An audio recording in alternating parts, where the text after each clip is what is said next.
Good evening and welcome to the City Council meeting, full house. It's going to be a full meeting and there's going to be a lot of numbers mentioned. If you're here, if you like numbers, this is a great meeting to be at. I want you to know that. But we're going to start with the Pledge of Allegiance. I'm going to ask Jack Drew, a longtime businessman and resident of our city, to lead us in the Pledge of Allegiance.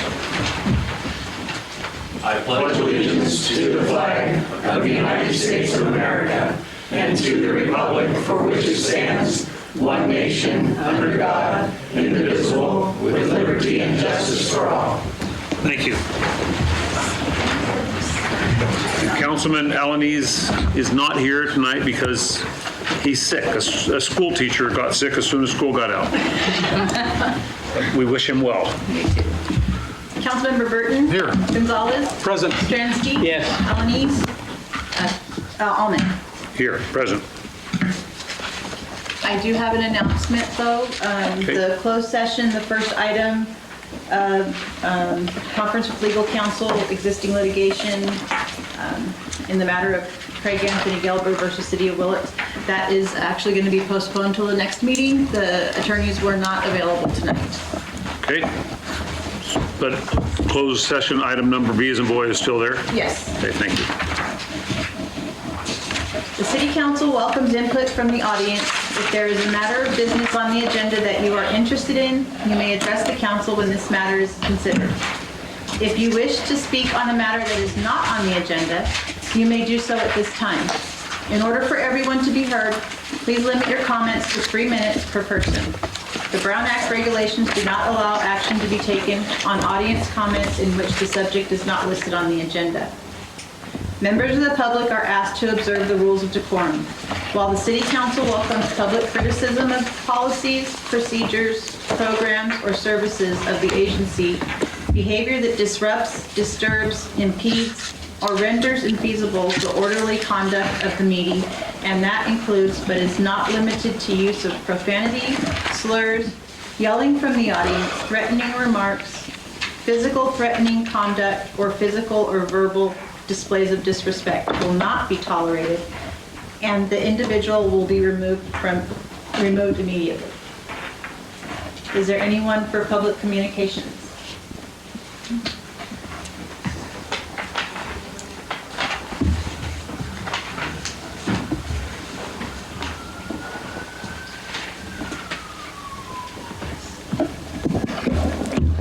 Hello. Oh, good. That sounds all right. I'm Melinda Clark, and I am just a person who lives in Willits. I'm a marriage and family therapist, so I do see maybe the private side of our lives here and how the world affects people who live here, children and couples and families, unemployed people, people with physical disabilities, people who need food bank help, people whose parents go to the senior center, all sorts of people. So this is a great concern how Willits itself is going to be being affected. It's already being affected by the cuts of the Trump administration.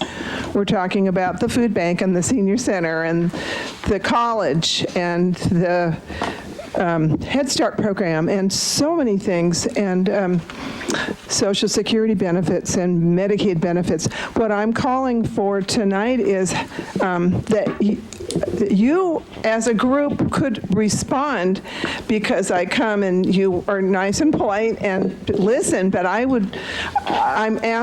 requesting that you as a city council be our guides and show us how we are going to cope in the next days and weeks and years ahead. And not that you are in control or can change much, but you could act as people who inform us and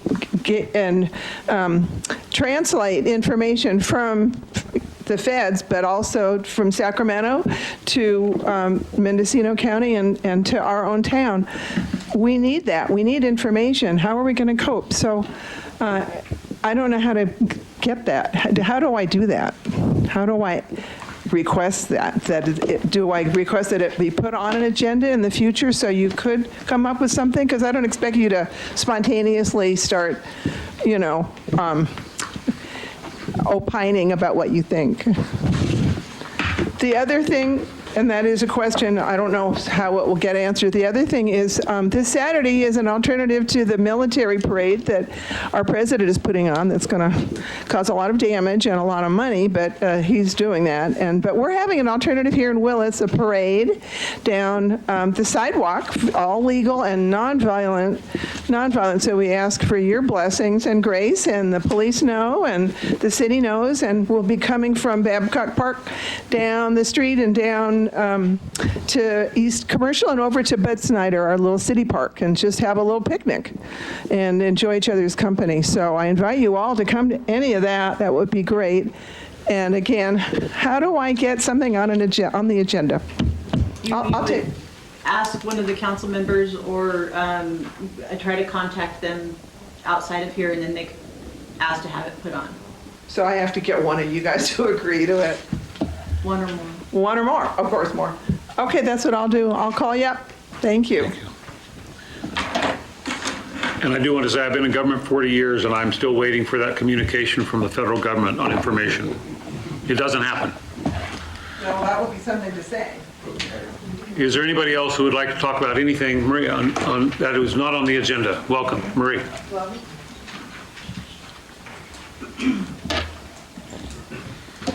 Thank you. My name is Marie Blancas, and I'm putting on an event.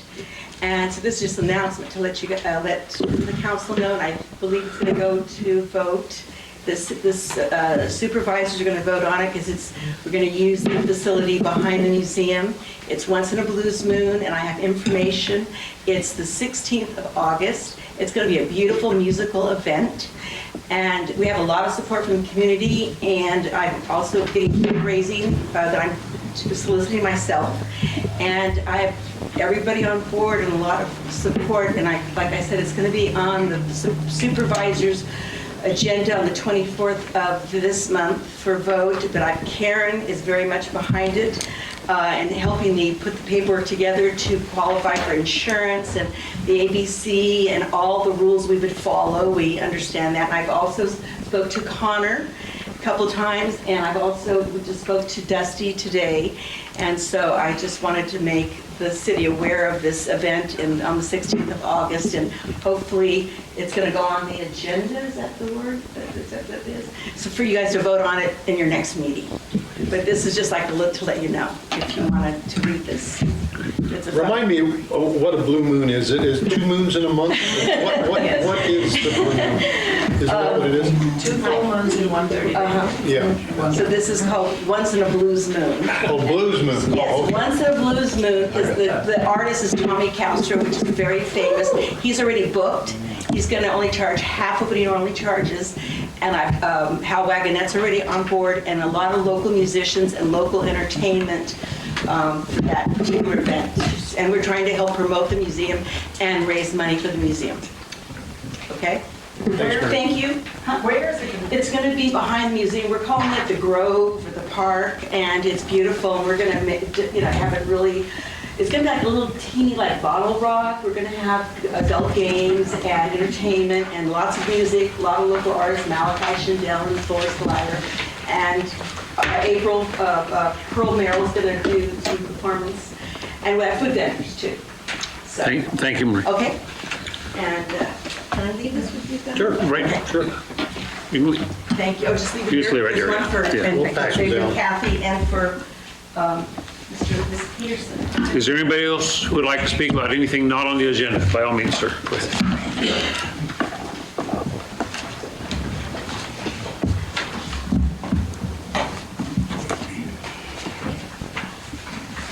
Yes, my name is Craig Gilbert, and I'd like to say that my attorney fees are about $600,000 besides my paralegal fees, and that the city of Willits is costing the taxpayer a lot of money. You guys, in my complaint itself, you lie and deny everything. You won't answer anything. And it's getting old. But I'm ready for jury trial, and it's going to go to jury trial. And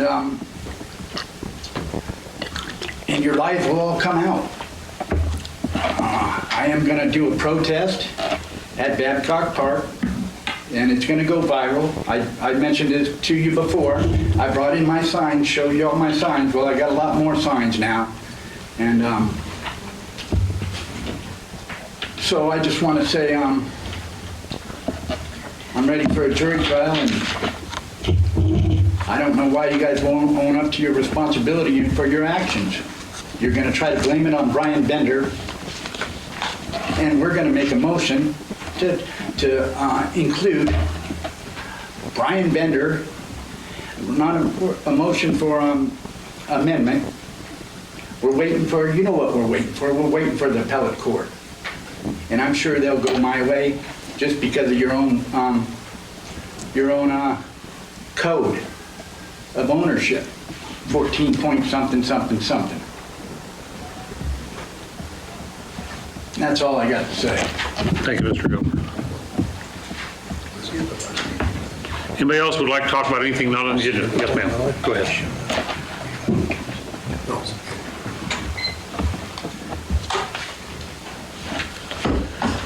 Hi, Hello? I'm Christina McCluskey. I'm a paralegal, legal document assistant. The reason why I'm here kind of stems from Craig's case. I realize that there are no ordinances or any governing law within the city for adverse possession claims. And I personally am in support of that and supporting any resident that wants to pursue that for their dream. Adverse possession is very hard to pull off and fulfill, and it'd be appropriate if there's some kind of guidelines from the city council. Whether you go with this or not, I've created some tentative thoughts, and I'd like to just hand them out to you all. And Leave them to the clerk. okay, and that's about it. Thank you very much, ma'am. Thank you. Is there anybody else who would like to speak of anything? Oh, we have a sweetheart candidate here. Hi, my name is Lisa Arkelian. I'm running for the 2025 Willits Sweetheart. I'd like to invite you all to the rodeo, and if anybody needs tickets, you can reach me at 707-354-3114. Hope to see you there. Thank you. Thank you very much, and good luck. Good job. Anybody else like to speak of anything that's not on the agenda? Going once, going twice? Okay, and I was remiss in not welcoming our police chief to his very first Willits City Council meeting. So, Police Chief Brian Fay, thank you. We're glad you're here. Thank you very much.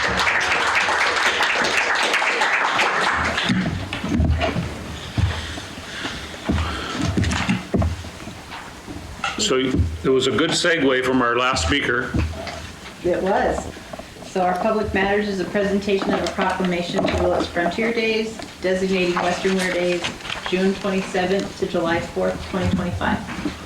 So can we have representatives from the Frontier Days come up? We do. Jeff, I never would have known that. Well,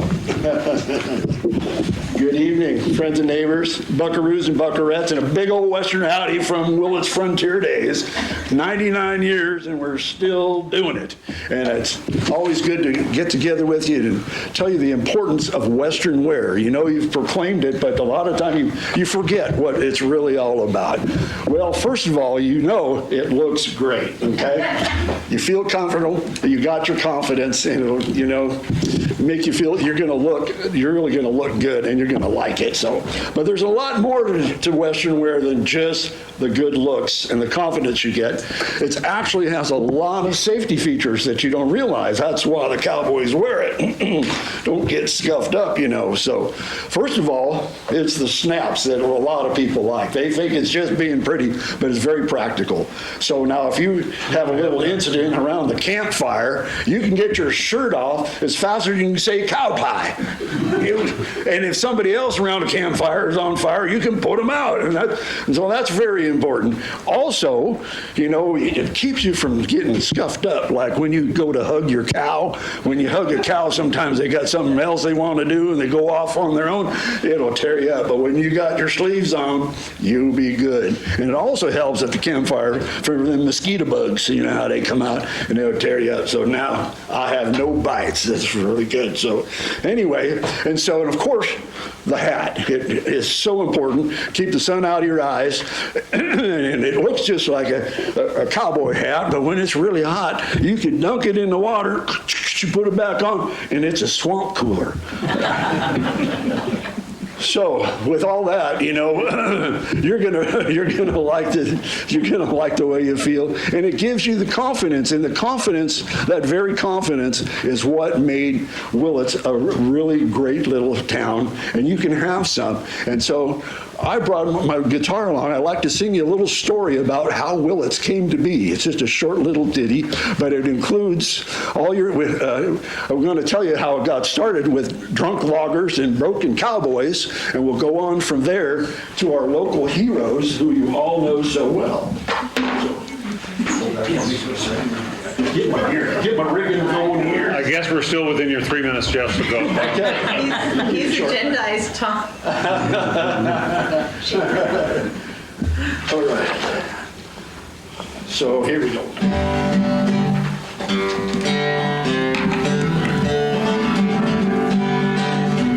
Well, it was back in 1926. There's a little town all up in the sticks where the trees grew tall. They chopped them down, brought them logs all into town to make lumber, making money, building a little community. Well, the town grew fast, you know. They're building hardware and grocery store, but a bar now on every street. After work, that's where they meet. Commenced to drinking. Oh, they're fighting and falling down. Oh, we need a hospital. Well, there's a fella there, he knew what to do. He says, we'll throw a show for you. We'll raise some money, we'll have some fun. In the end, we'll get her done. That's the plan.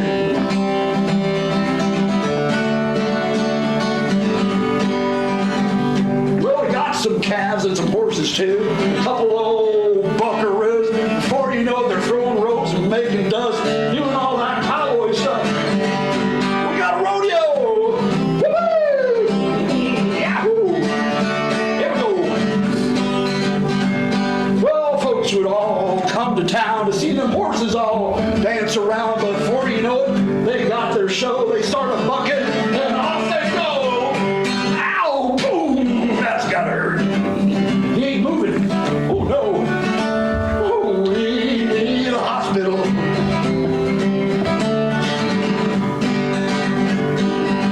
Well, Mr. Howard and his friends used to come around.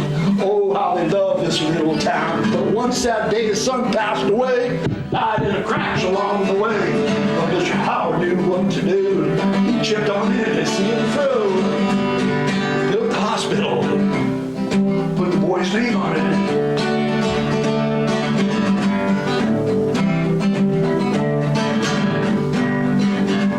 Well, through the years, got us through all the joys and the sorrows too.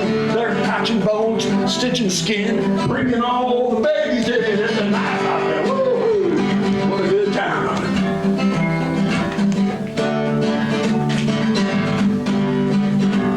But after a while, you know, started getting old. We got cracked walls and black mold. The fellow there said he knew what to do. We'll find a new site for you. Marge Hanley. Yes, sir, Marge and her friends all come out. Well, it's Marge and from the air days to the fire department and had veterans too. They all got together, had some fun. In the end, we got her done. Throw the banquet, started dancing.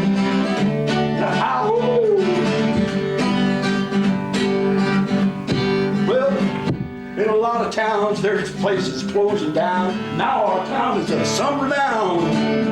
We got got together, got it done. Along the way, we had fun. Woo! Thanks, Mark. Thanks, everybody.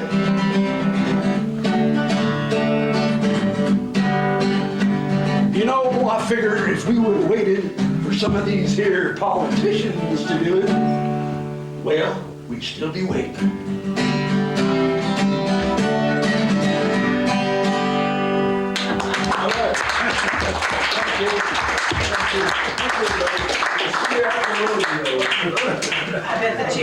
Thank you, Jeff. So we have a proclamation which is shorter than his song. Whereas it was 99 years ago in 1926 at the Willits Post 174 American Legion, the Willits Development Association and the local businessmen joined together to sponsor an annual affair over the 4th of July. We now know this as Willits Frontier Days. And whereas profits from the annual affair would go to help equip the new community hospital to be built in 1927 by Charles S. Howard of the Ridgewood Ranch south of town. And whereas grateful and enthusiastically wanting to help the people of Willits under the leadership of the Legion Boys with Frank Whitney as a commander joined together to produce a rodeo to help outfit their hospital and decided then and there to make it an annual affair over the 4th of July to benefit civic improvement. And whereas in 1932, the Willits Fire Department took over the sponsorship of the Frontier Days from the American Legion, who had assumed all responsibility of the show since 1927. Merrill Williams, former fire chief, was the general manager of the show with Leandro Persico as assistant manager. The two men had been active with Frontier Days since the beginning, and whereas in February 1950, the Frontier Days board was formed with Dr. Raymond Babcock, President Lee Persico, First Vice President Al Greenberg, Second Vice President Ed Harton, Third Vice President, and Hal Jorgensen, Secretary. And whereas others that have served as Willits Frontier Days presidents include Ferris Whitney, Frank Whitney, Mel Clady, Gus Gorin, Kenneth Jameson, Merrill Williams, Galen Hathaway, Louise Zanella, Lee Persico, Chuck Persico, Harold Jorgensen, Rick Crowder, Logan Anker, Dennis Roars, Ralph Baker, Jack Tharp, Jim Jennings, Richard White, Kathleen Goss, Kent Stanley, Dale Briggs, Chris White, Fred Berry, and Marcy Berry, who's with us today. And whereas since the 1950s, the Frontier Days Board has had many volunteers, but the purpose has stayed the same, to benefit civic improvement. Therefore, I, Tom Allman, Mayor of the City of Willits, along with Vice Mayor Matthew Elanese, Council members Larry Stransky, Jerry Gonzalez, and Bruce Burton, recognize this year's theme as Traveling Through Generations, and do hereby proclaim June 20th through July 4th, 2025 as Western Wear Days in the City of Willits, and encourage all who enter our community to join us in the rodeo spirit by wearing Western apparel.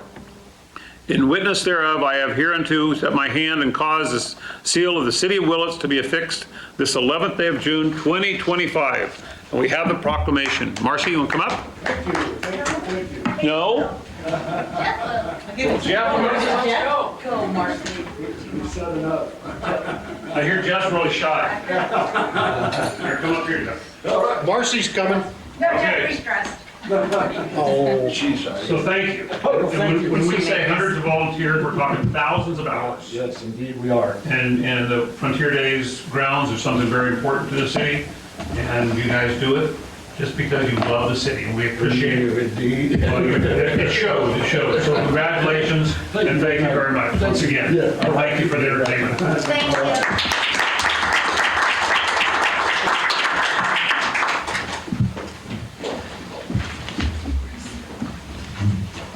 I was going to try to fit all the names of all the volunteers on that proclamation, but I didn't think Tom would be very Be here till happy about midnight. that. Okay. Enactment of ordinances, we have none. The consent calendar, the following items are presented. The City Council considers matters listed under the consent calendar as routine. The council will take action with a single motion and roll call vote. A council member may request the removal of an item from the consent calendar for separate discussion and subsequent action. The following items are presented before the council for approval or denial. The city council minutes of May 14th. The adoption of a resolution authorizing Willits Frontier Days parade route for July 4th, 2025. Approve contract with Clifford, Cochran for janitorial services at City Hall and services and facilities in an annual amount not to exceed $30,822 per year for fiscal years 25-26 and 26-27. Approve an amendment to the joint powers agreement of the Mendocino Council of Government to add energy and climate related programs as specific powers. Approve a First Amendment to the service agreement with Apex Technology Management, LLC, to provide information technology managed services for one additional year commencing on June 1st through May 31st, 2026. Adoption of resolution authorizing Willits Hometown Celebration Detour Route for June 20th, 2025. Mayor, a couple things. A correction to the minutes, I was absent at the last meeting. Yes, I got that changed. Okay, and I'd like to pull C, D, and E for discussion. I think that, Okay. C, D, and E. yes. Okay. And I brought it up to our attorney and clerk that B and E, that the, E and F just need to have a section changed in the resolution, which isn't something I proposed. Okay, so we're going to approve A, we need a motion for A and B then. A, B, and F. Maybe, A, B, and F. I make that motion. Okay. I'll second. Any public comment on consent calendar to approve items A, B, and F? Hearing none. Clerk? Councilmember Burton? Aye. Gonzalez? Yes. Stransky? Yes. Almond? Aye. All right, so moving on to approve contract with Clifford Cochran for the janitorial services City Hall, item number C. Go ahead. Yes. In the least, I think that, and I think there's a lot of discussion that's going to happen tonight regarding our fiscal condition. And I think at a minimum, if we're going to consider renewing this contract, we need to do it without the pricing, without the 10% rate increase. That's my, I mean, I'm not sure that we even have the money to have somebody do the job, but it certainly isn't a year to incur any increase in cost, in my opinion. So I would, I guess, put that in the form of a motion to approve it, obviously conditional on their approval of our counteroffer, but I'd look for a second to approve it without a price increase. Okay, so just so the public's aware, the cost for janitorial services prior to the 10% would be $28,020. And the motion was to approve it at $30,822, a difference of approximately $2,050. I think it's $223 a month or something. Okay. Increase. $33.50. All right? Any public comment? Well, see if you get a second. If Is there you a don't get a second, it's not Okay, not worth commenting on. You know what, I'll second. I'll second that, okay? Motion is second? You want to weigh in on this? Larry? Okay, any public comment? All right, so we have a motion and a second to approve, or to, as amended, approve the agenda item, but with not the 10%. Without 10%. Go ahead and do roll call. Councilmember Burton? Aye. Gonzalez? Aye. Stransky? No. Almond? Aye. All right. So moving on to D as in David, approve an amendment to the Joint Powers Agreement for the Mendocino Council of Government, MCOG, to add energy and climate-related programs as specific powers. Go ahead. I just don't, I think MCOG's role as being a transportation advisor to the county or to be the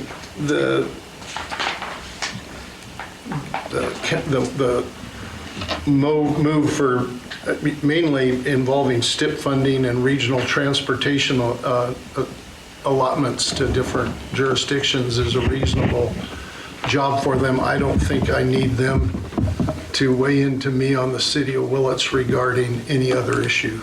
I think this expansion of their powers, they're looking for something to do. I think they're looking for another job to rationalize staying in business, and I just don't think it's a solution that doesn't have a problem.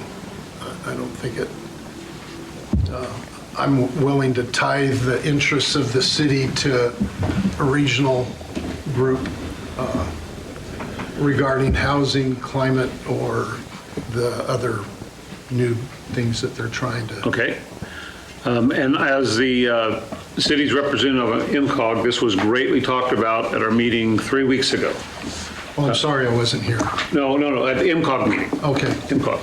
And we certainly question this too because of for many reasons, including the political aspect of IMCOG becoming a climate discussion situation. And as it was explained to us, this amendment would allow, similar to what you said you don't want, but it would allow grant monies and so forth to be sought after by IMCOG that would come to the cities.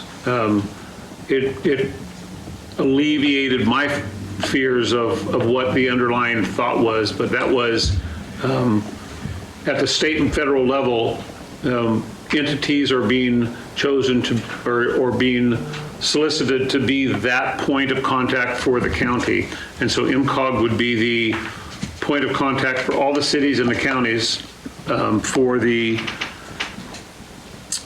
energy and climate related programs. So after it was explained to me, that's why I support it. Jerry. So I guess when I read this, I was kind of thinking that their role would be soliciting grants for things like charging stations, since transportation is moving more towards electric. Whether or not on the federal level it goes that way, statewide, it looks like they were looking at that. So that's why I assume that's why they were heading this way. Correct. And to give you an example, in the North County,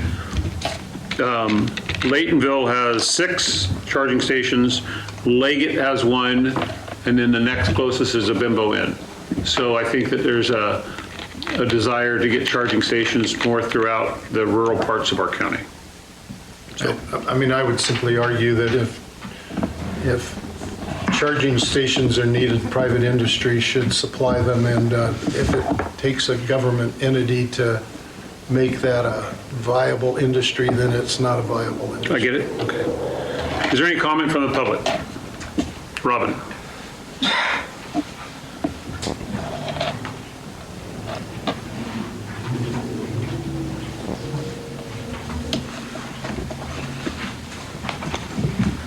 I'm Robin Leeler. So many thoughts went through my mind. I'm trying to make sure I can remember them. But I think this is really important to approve. I think energy is on everybody's minds. I just attended an energy forum down in Ukiah that was fabulous. We just did one here at the library for the Willits. Got a really big turnout. People are worried about their high PG&E bills. Energy is so important.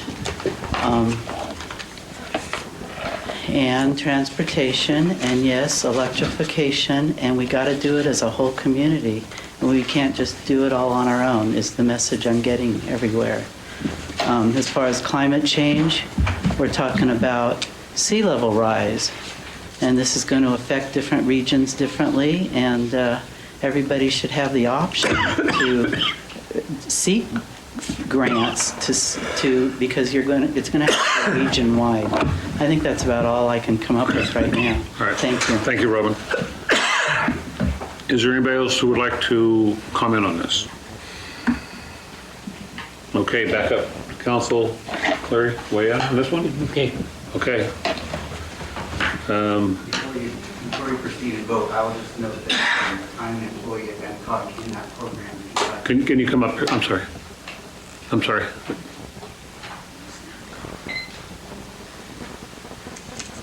Thank you. Hi, folks. My name is Orion Walker, and I am an employee of MCOG. The director is out of town and was not able to be here today to speak to the issue directly. I have just been on staff for about 2 months now, so I'm not particularly savvy on the politics and the steps that led to the current status of things. But we do have the Northern Rural Energy Network that has been established in collaboration with Humboldt County, and then the Sierra Business Council, 14 counties in the Sierra region, and then Lake County as well. There are 4 partners, and there's a variety of different programs that are planned to be rolled out over the next few years.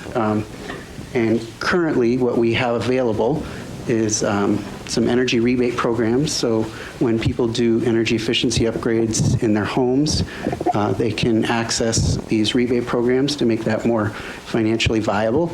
We're also distributing energy kits to residents throughout Mendocino County. They're about $100 value, and they, when implemented, allow people to save a couple $100s a year on their energy bill. And then we will also be doing home energy assessments, where people can schedule with us to sort of do a walkthrough of their home and look at all of their appliances and other aspects of their home. And then we would give recommendations on what they could do and what might be most beneficial as steps that they could take to save energy on their energy bills. So those are programs that are already on the ground and running through MCOG in this program. And then there are a number of other programs that are in the works to be rolled out over the next couple of years. So are those programs you spoke of specifically related to the energy and climate programs? yes. They are. Okay. I know there's going to be a separate board of directors for the energy program. You may not know this, but is this going to be an additional cost for government to have this board of directors for the energy program? Not that I'm aware of. Okay. The program is funded through a line item on people's energy bills. The vast majority of that money goes towards fire-related subjects, but there's a small percentage that goes towards helping rural communities better access different services that are available and different rebate programs that are available to save money on their energy bills. And so at a statewide level, they felt that rural communities are hard to reach. They're not being successful in accessing some of these programs, and that there was a need, therefore, to have folks like myself doing outreach and educating people and making these programs available to folks. So we will be at Frontier Days. You can stop by and check out our booth and sign up for an energy kit or a home assessment or see the rebate programs, et cetera. All right. Any other questions for him? No question, I appreciate it. Thank you, Mr. Walker. I mean, I think it's a little ironic that we have a line item in our energy bill we pay more money so that we can hire somebody to try and lower our electric bill. Point well taken. I understand the concern as well. I would reiterate that it's a very, very small percentage of the money, and the vast majority of it goes to a variety of other things, fire prevention being the most. Okay. Thank you. I just- All right. Go ahead. I'm sorry. No, Larry, excuse me, Tom. I just think that if we don't need to tithe more of our autonomy to a regional effort. Okay. I like the city of Willits' ability to take care of its own issues. And if MCOG can do this within their existing footprint, then I wouldn't take issue with it. But they're clearly trying to expand their footprint, and I'm reluctant to see the value in that. All right. So I either need a motion to accept agenda item D as in David, 5D, or to not accept it. I'll make a motion to accept item D as in David, approve amendment to the Joint Powers Agreement of the Mendocino Council of Governments to add energy and climate-related programs as specific powers, because I think that there are grants to be leveraged and the greater good is there. I do agree with Bruce. I don't want to add another layer of government, but at the same time, the grants are there, or at least statewide, and I'd like to put us in a position to at least be able to reach out if we think it's advantageous for us. I second that. You second it. Okay, so we have a motion and a second to approve item 5D as in David. Any others? Councilmember Burton, No. Gonzalez, Yes. Stransky. Yes. Almond. Yes. All right, so item number E is in Edward, approve a First Amendment to the service agreement with Apex Technology Management LLC to provide information technology managed services for one additional year, commencing June 1st, 2025, which is this last week, through May 31st of next year. And so for those of you who don't know what Apex is the overseer of IT for the county or for the city. And so our system is run, and when I guess if the easiest way to say it is Apex fixes our problem. Is that a fair way to say it? Yeah, I mean, a couple concerns here. One, does it, I guess it's a question first, does it add firewalls that protect the independence of our billing and financial services? I mean, I read it is more of a guy that you call when your internet's down and you need to get your internet station working again. So I'm just asking that if there are, if it has firewalls that are unique to them that protect us from cyber, in a cybersecurity situation, if it number one, if it does that. My other thing that was of interest on this is that they identify, I believe, 63 internet workstations, or whatever you call those things, and 5 servers or 6 servers, and there is a cost of $87 a month on each of those 63 servers. And I want to be sure that, number one, that all 63 of those are crucial to the operating of the city of Willits, because, again, at the end of the night, you're going to find out that we're in a tight financial situation, and I don't think we can afford 63 of them, to tell you the truth. It seems like that's one for every man, woman, and child in the city payroll. But I'm also concerned that if it is just giving basic internet connectivity expertise, that we're spending a lot of money to get a fairly basic I function. get it. So the first part of his question is, please address that. Yeah, Apex has very extensive, it's not just an internet provider. They're providing service and security for all the computers. They are doing firewalls. They take care of all servers. We have 3 servers that serve just water and wastewater that are critical operations. When you talk about the number of the 63 workstations, yes, everyone has their own computer, and there's laptops out there. They do an extensive,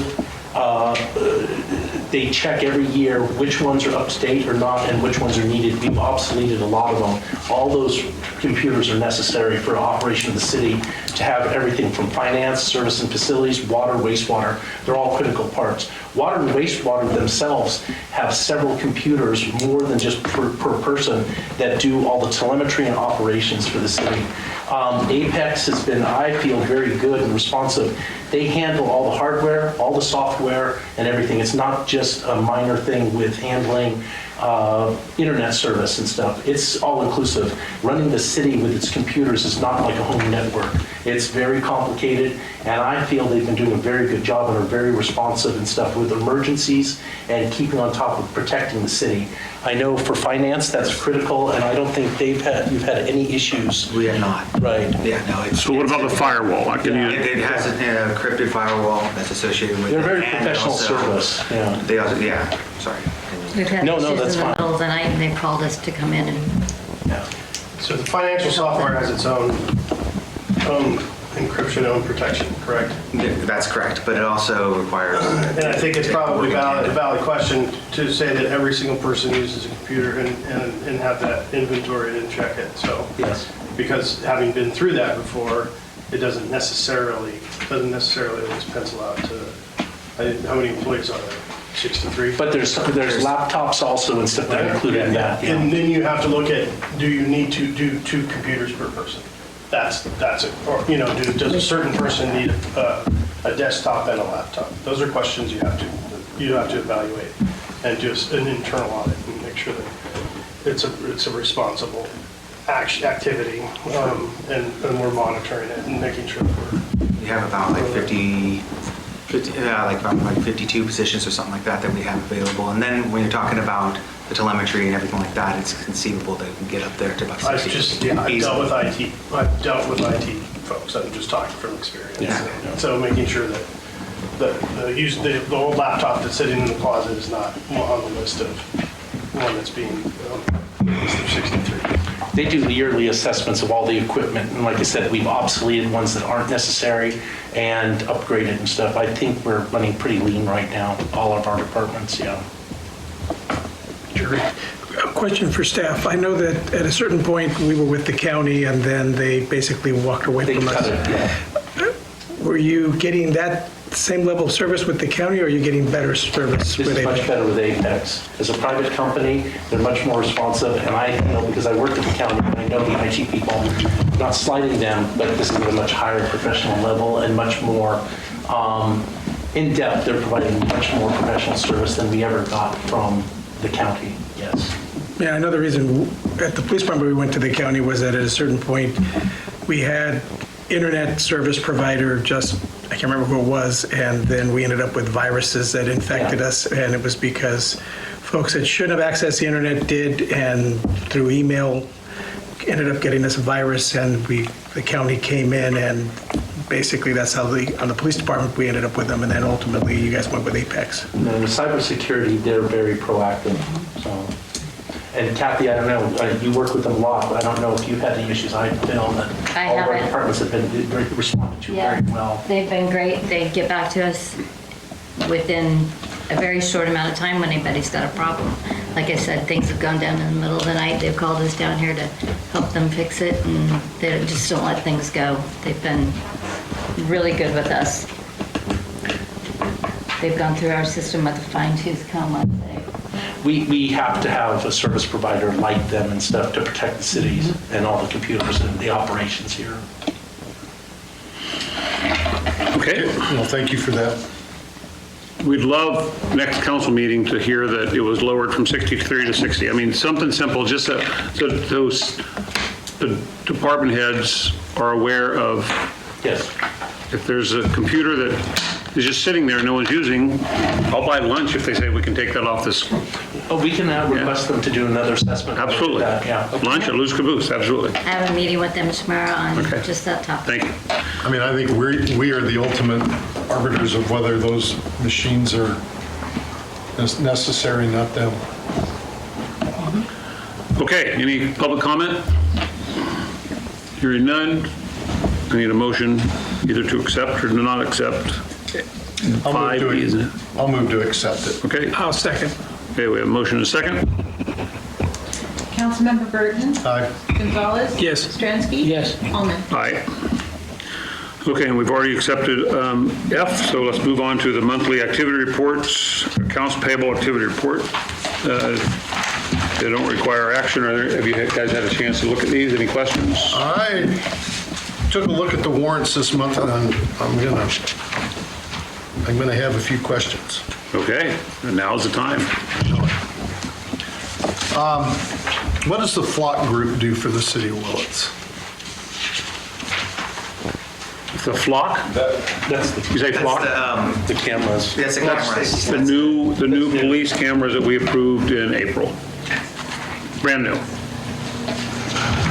Okay, that wasn't assigned to a fund. It was contract other. I think it was asset forfeiture money, That's the right? object code. That is actually the type of classification that it is. So we didn't put it in as a service. Where is the money coming from then?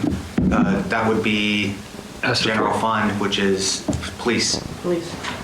So it is general fund. It is general fund. I thought it was asset forfeiture when we voted on it. Oh, yes, you're correct. I'm sorry. I misspoke. Yes, it's asset. So why isn't it in an asset?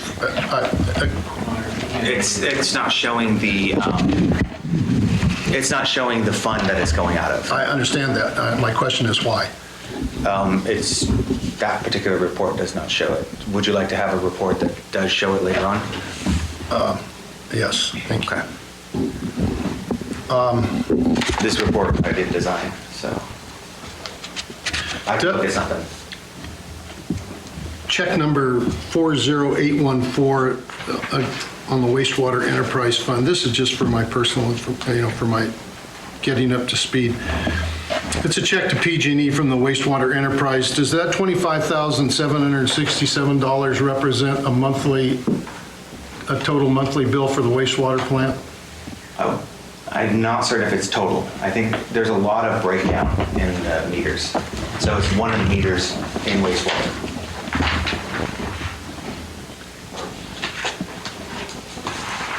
So there are multiple meters at the wastewater By this station? particular report, it's probably multiple payments for AT&T, or sorry, for PG&E. I would expect, a $25,000 PG&E bill at the wastewater plant would be kind of what I would expect it would be in that range. So it doesn't surprise me, but I'm trying to get a feel for what the monthly electric utility bill for, and that's why I ask. I can do an analysis later on and get that. And we can get the meter numbers and stuff and get an idea of what each water wastewater does. Okay. Spend on PG&E. Then there are a number, in fact, there's one whole run of checks against pool cash and payroll liability. There is one run that totals $96,000. It's all Social Security payments, it's retirement payables, it's income tax payables, it's union dues. What does that have to do with the pool cash? Anytime you touch cash, which is when you cut a check, you touch cash, then it has a reconciliation of pool cash associated with it. So this isn't swimming pool? No. No, it's not swimming pool. It's pooled cash. Okay. In the So bank maybe account. we ought to make it pooled cash instead of Pool cash. pool cash. Please. Scares me when it gets But that. okay. I can understand how that could bring a concern, thank you. Yes. So then, the Clifford, Wayne, Cochran, the deal that we approved earlier is listed for that rate. I see several checks in here to him for incidental amounts, different amounts other than the contract rate. Can someone explain that to me? I can. There's a lot of times where the community center needs to be cleaned up after an event, and we take a deposit from the event holder. If our janitor has to clean up, he gets an additional $75 per hour to clean up, and that comes out of the deposit. And then there's times when the janitor, they miss a night and they deduct from their bill when they miss a night, or they're not able to come until they skip a day. So there's times when that does happen as well. Okay. There's several checks in here to Lee Bryant for office and administrative supplies. I mean, I know Lee, I just don't know what I didn't know he had anything to, what are we buying from him? I in believe office? that is the prior Fishman. Oh, okay, I was gonna say. Yeah. Bryant is now Fishman, was Fishman Supply. They are an office supply place in Santa Rosa. And Lee Bryant is I believe the owner. it the Lee Bryant here in town? No. No. Oh, okay.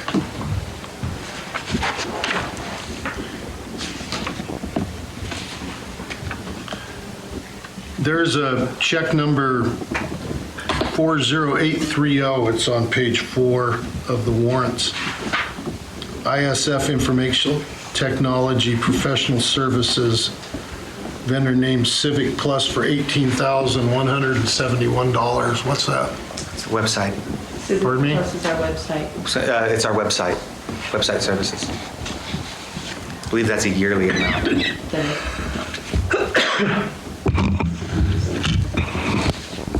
Thank you.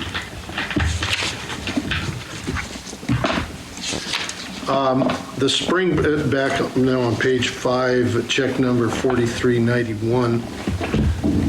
This is to Springbrook. I know it says software subscription. Again, I'm just asking, it's for $16,601. Is that an annual subscription cost, a monthly subscription cost? What does that 16,000, what did we buy for that? I want to say that's an annual subscription cost for a module. So there's multiple modules that we have contracted for. So we have the HR module, we have the utility billing module, we have the accounts payable module, and the accounts receivable module, and things like that, and a couple others. So each one has its own yearly billing when it gets implemented, when it was implemented originally. Okay. Check 4369 against this Fund 400 capital expenditure of $137,162 to Game Time. Which one is this? Where is that? Check number, 4369, it's on page 6. Yeah, that's playground equipment for the Clean California. That's not Clean California, is it? Yeah, Yeah, it is. yeah. Clean California That's grant. all the new playground equipment that we're taking possession of and going to be installing this year. And if it's Clean California, then that's reimbursable. That's reimbursable. Yeah. Yeah.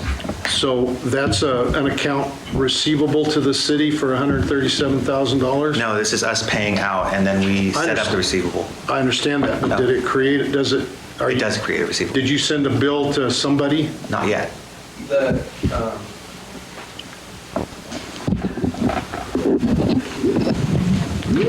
So with that grant, we have to incur the expense and then seek reimbursement. The reimbursement request, including that item, is expected to go out to Caltrans on Monday. Typically, it's about a 3 to 8 week period from when we submit our request till we receive a check in the mail. Are there other pieces to that on top of the $137,000? You've got my laptop, but I think that total, if you just give me a second. So that reimbursement that's expected to be submitted next week includes the playground equipment and additional items. I think we may have purchased some benches for the park. Not sure on that part, but I can tell you that the amount that we'll be seeking reimbursement for is $168,904.69. 168 and change? Correct. And that will go out the week of June 18th? I spoke to staff earlier today, and we anticipate that reimbursement request will go out on Monday, which is the 16th of June. 16th, okay. Good, thank you. Then, down on the bottom of that same page, a general fund expense for professional service to Bryce Consulting, Inc. for $6,840. I'm not certain what that is. I have to look. Does anybody know what Bryce Consulting did last believe month that's the for the wage. city of Willits? I believe isn't that the wage comp study for, Oh, Shelley? seems like that's what it It might be. is.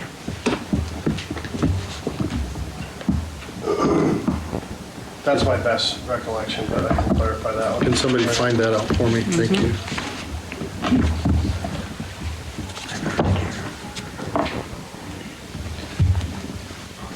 And then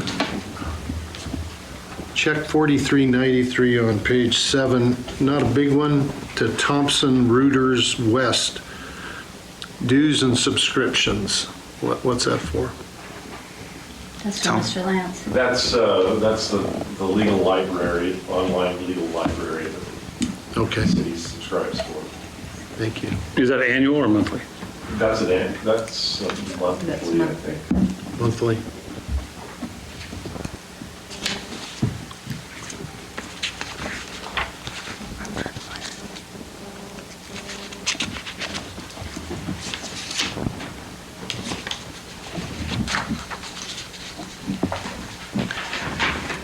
And then 40883, that's again from the Fund 400, natural slate roofing for $16,000. There was repairs to the Carnegie. Kind of thought it might be. Is that reimbursable, or is I that, don't believe so, no.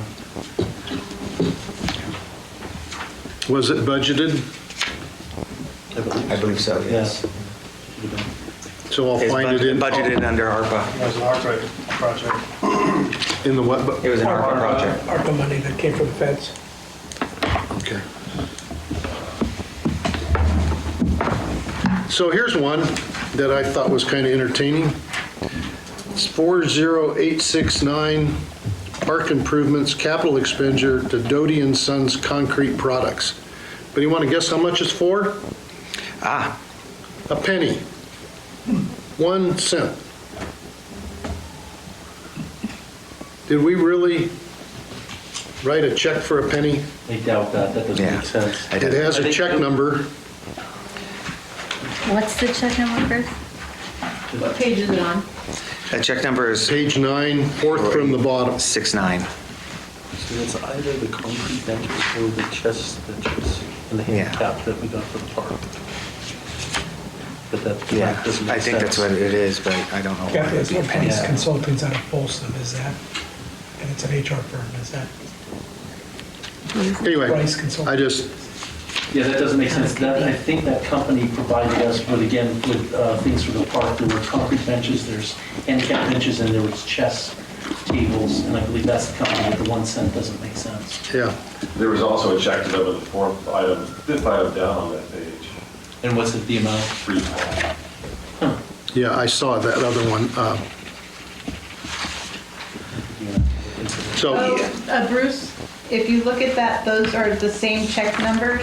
So So probably, somehow there's a penny that was funded to one fund number and then the first one was funded to a different fund number. Those are, the check was not cut for a penny. It was, if you look at these, there's multiple areas. I've noticed that on some checks, but they're not necessarily together either Yeah. when they're listed here. It makes it really, We really need to have them, makes it need, it needs to be collated a Yeah. different way.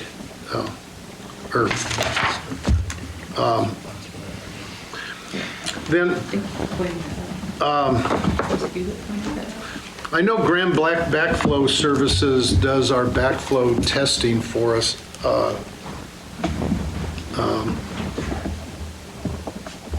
And there was several checks written to them this month. One was for $18,000, and then, yeah, and let's see if that's on the same check too now, just to get me to look at that. I never looked at that before. looks like 8. And that's not a usual amount, that's for mandated, from the state, for mandated services that they're providing for us. Yeah, I mean, I get a kind of, one like that, I guess I kind of get it, Walter. The one that's for 39, 38, 79, 67, it's under maintenance supplies, but What's the amount again? $3,879.67. He provided for all the city backflow on all of our buildings. A lot of our backflow devices were not up to current codes, and we had to rebuild them. So we got red tagged ourselves. Before we got red tagged, we were making sure we didn't and bring them up to standards, yes. So I believe that fee is for that, we did those. I got it. Yes. Well, I guess the other one that, getting towards the end here, thankfully for everybody, I'm sure. Under the Water Enterprise Fund, it's miscellaneous fees, which to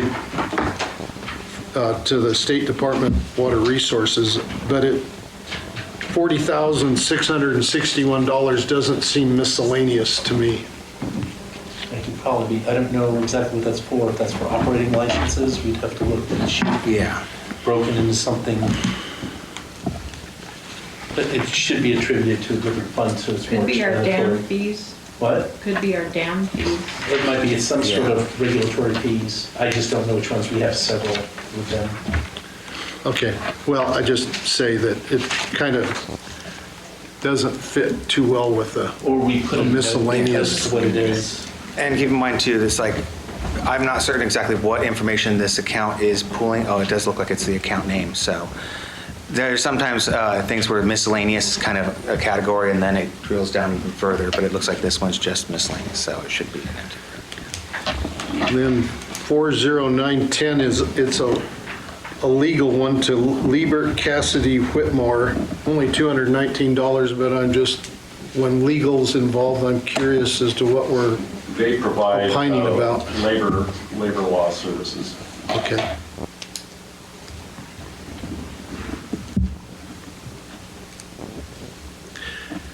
And then contract other to a Lori Williams for $2,160. That's dispatch. Dispatch? Yeah.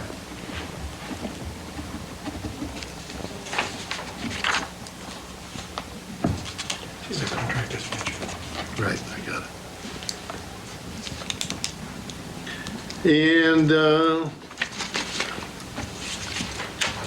charge to the airport enterprise, again, just trying to get up to speed. Hughes Ventures for That was our fob. It was like a sweeper that we used for the runway. runways. Yep.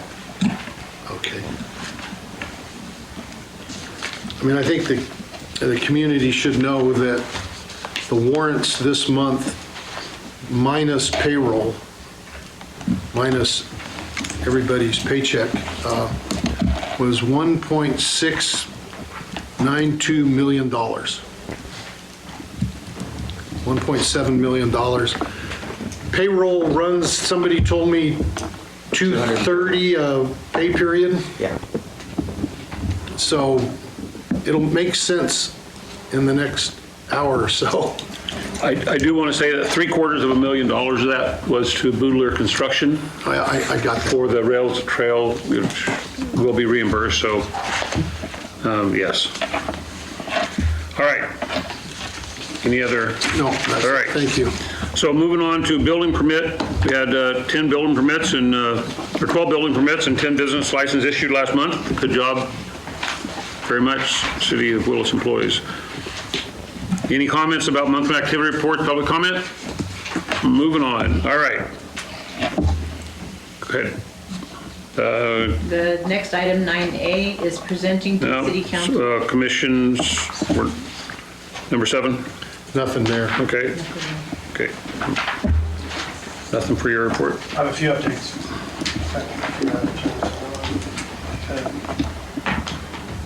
Is that on? Push it up towards you, up further. No, No, wrong thing. move your hand up right there. There you go.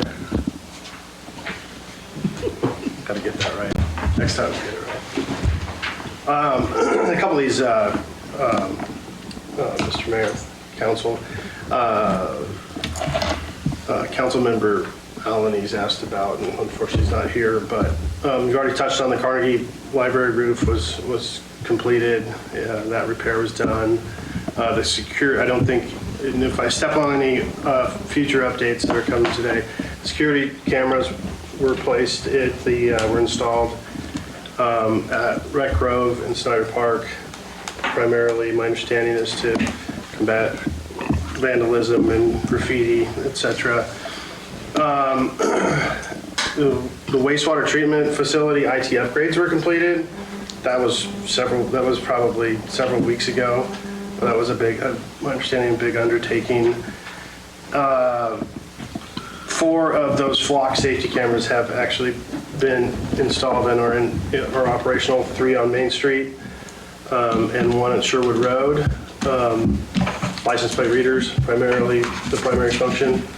The 2, one going up Foster Lane on Highway 20 and one going to Browns Corner, are on hold waiting for Caltrans approval. So we're going to talk about budget here and financial stuff later.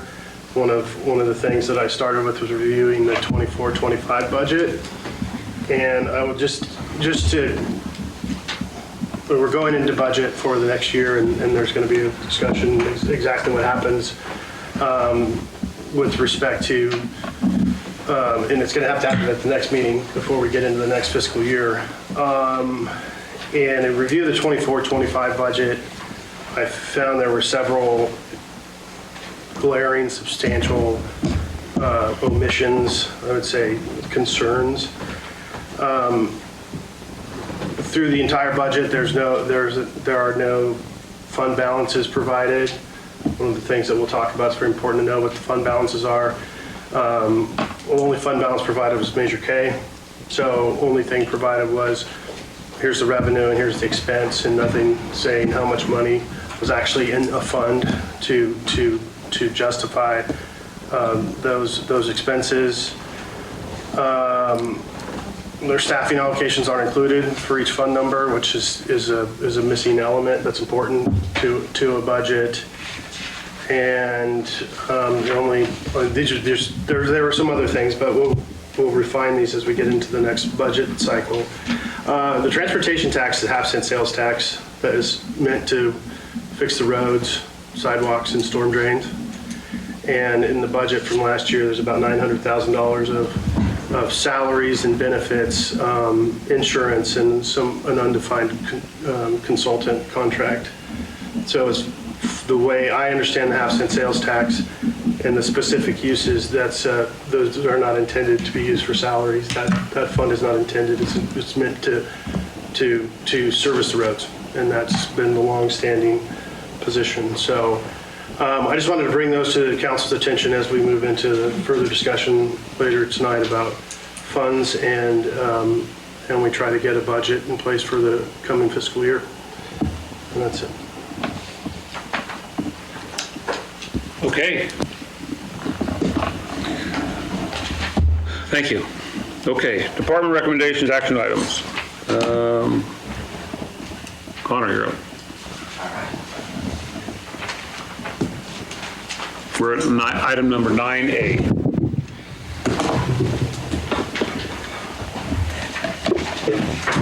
All right.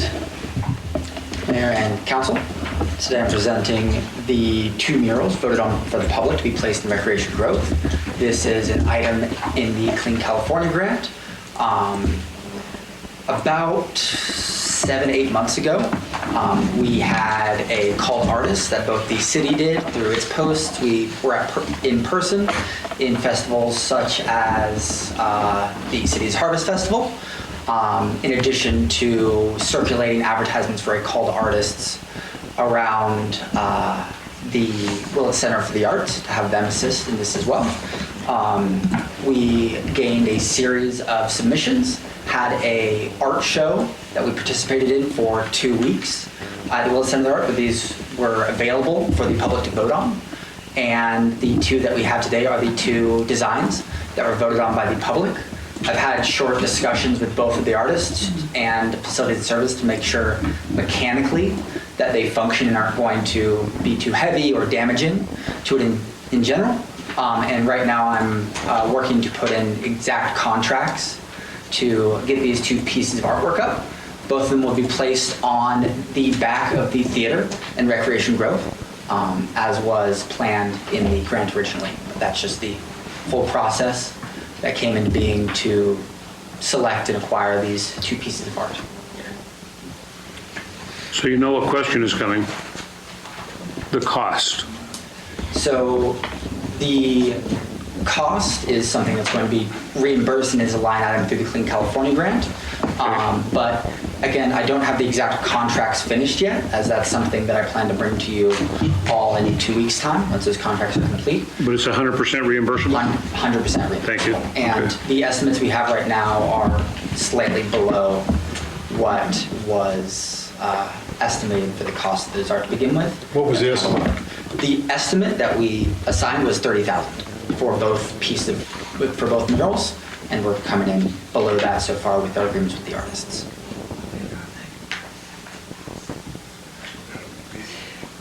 But just, again, just bringing this to your attention before a resolution with the contracts in 2 weeks' time. And this will be the theater there at the Rec Road?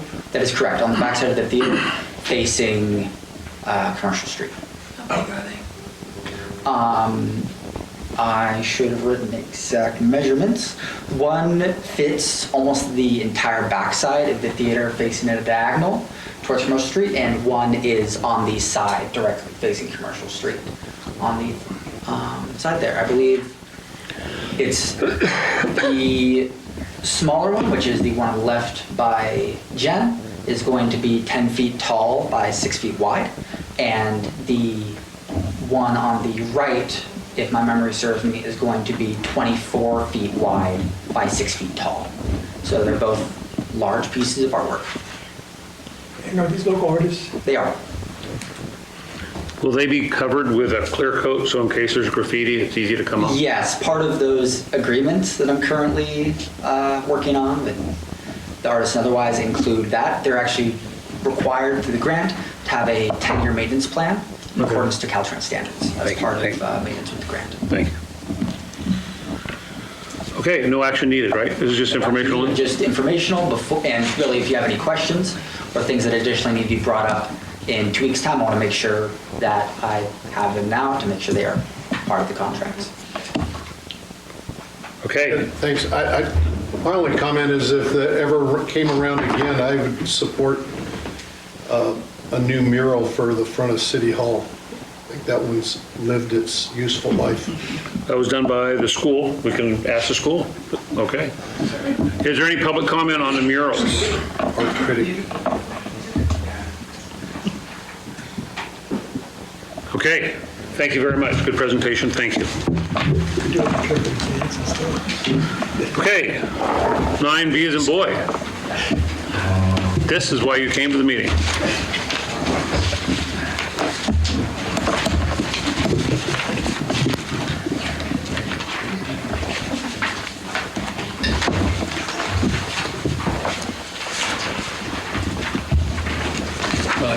Yeah, you have two pieces of paper. It was with your agenda, so it might be attached to your agenda. But you have two pieces of paper.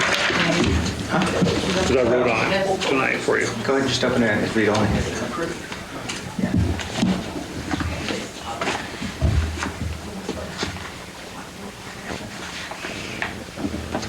You just read on. I will give you Matthew's.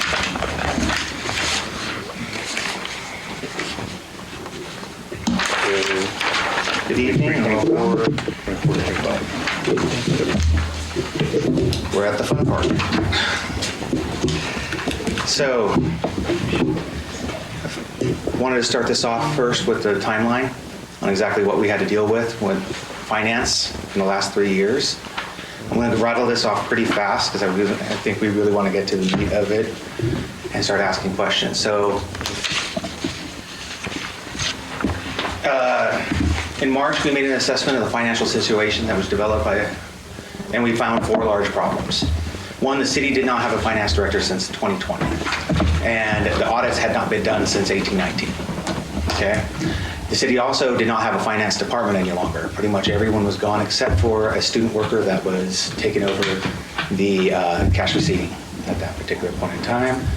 And the general ledger had a lot of damage done to it because of, without a finance director, there's no leadership, nobody knowing where to actually place anything out. So for the most part, a lot of things were printed out, or a lot of checks were run out through a process called pre-issue. And usually that ran it through a payroll liability account that scrambled everything. So additionally, payroll was also done by the ADP software system, in which they used that software instead of ACS, and the systems couldn't talk to each other. So we had no mechanism of actually applying the expenses of payroll into the actual general ledger in the first place. With that said, we had a makeshift call to try and see if we could salvage the system and reintegrate payroll back into ACS, and we couldn't. It was too damaged. So basically we went and did an RFP to get a new system software. And so for that, we also had, let's see here. We also had to push it out to, one of the first things we needed to do was to push out a 2-year audit. And as many audits as we could. So the 1920 audit was pushed as quickly. A 2-year budget, not audit. 2-year budget, and then we did a 2-year budget to try and give ourselves room in order to be able to get through the audits. So after that, staff was rehired to recreate the finance department, and the audit schedules were compiled and generated and scrubbed and reconciled, and the audit was completed as of August 22nd, 2022 for the fiscal year 1920. After that, after we hired staff, that's where we found out that the ADP software system, we could not reintegrate it back into ACS, and so we decided to do an RFP for a brand new software system. And so we did the request for proposals. We also did a review of the actual 5-year CIP schedule and found that there was not enough money in order to be able to cover the costs of the planned expenses that we had for water and sewer. So we did a rate study that was based off of that, and then we did also the audit. We did the audit preparation for 2021, pulling multiple ADP statements and everything to try and fill in the gaps of what was not in the system itself. So we had to go to the bank to unravel the 690 account, and we needed to go, and we also found out that we needed to finalize our obligation scales for the successor agency. We conducted an RFP for the Springbrook accounting software system and finalized our payroll fund 690 cleanup in late April of 2023. Sorry, this is scrambled for some reason. So already did that. We developed a chart of accounts for a new software system. So once we selected a software company, Springbrook, we started off with a full cash system and basic chart of accounts. And by the time August came around, we were ready to implement AP. And we also started payroll in October, and by June 1st, we implemented the payroll software system. June 1st of? June 1st of 2024. Okay. So then after that, we reintegrated it within a matter of 4 months. And that's including going through IRS and everything like that, because we had to start from scratch. ADP was not going to assist us whatsoever about moving everything over. So we had to run everything basically from scratch, including doing the paperwork to get a credit rating for the city. So once payroll was complete, we started going into the utility billing system, but there was concerns about the speed of utility billing and how fast it was going, and so implementation was stalled. So we started developing the annual budget instead, and moved forward with developed a solution for cash receipting in March to try and implement cash receipting so that we could have revenues into the system. That also was denied, so we didn't move forward with that as well. After that, June Was it denied? We were denied implementing the cash receipting system. We had to work around administration. Who denied it? Administration. City council? No. So what's common in when you're looking at I'm sorry, I just want to hear this. So You were denied, say that slower, please. You were denied the ability to do what? To implement the cash receiving system. The cash receiving system, so for utility bills coming in, for whatever. For everything, yes. Cash receiving system, we didn't have a system in place for that. No. So we were just collecting money and, We were collecting money in the ACS software system, and we were not collecting it in the Springbrook software system. Okay. So revenues were recorded in ACS, not recorded in Springbrook. and you were the finance director, but you were told not to, we didn't have a system for that. Okay, thank you, move on. Okay, so anyway, one of the things, a bifurcation of the two software systems means that when your revenues are in one place and your expenses are in the other, you can't merge the two easily.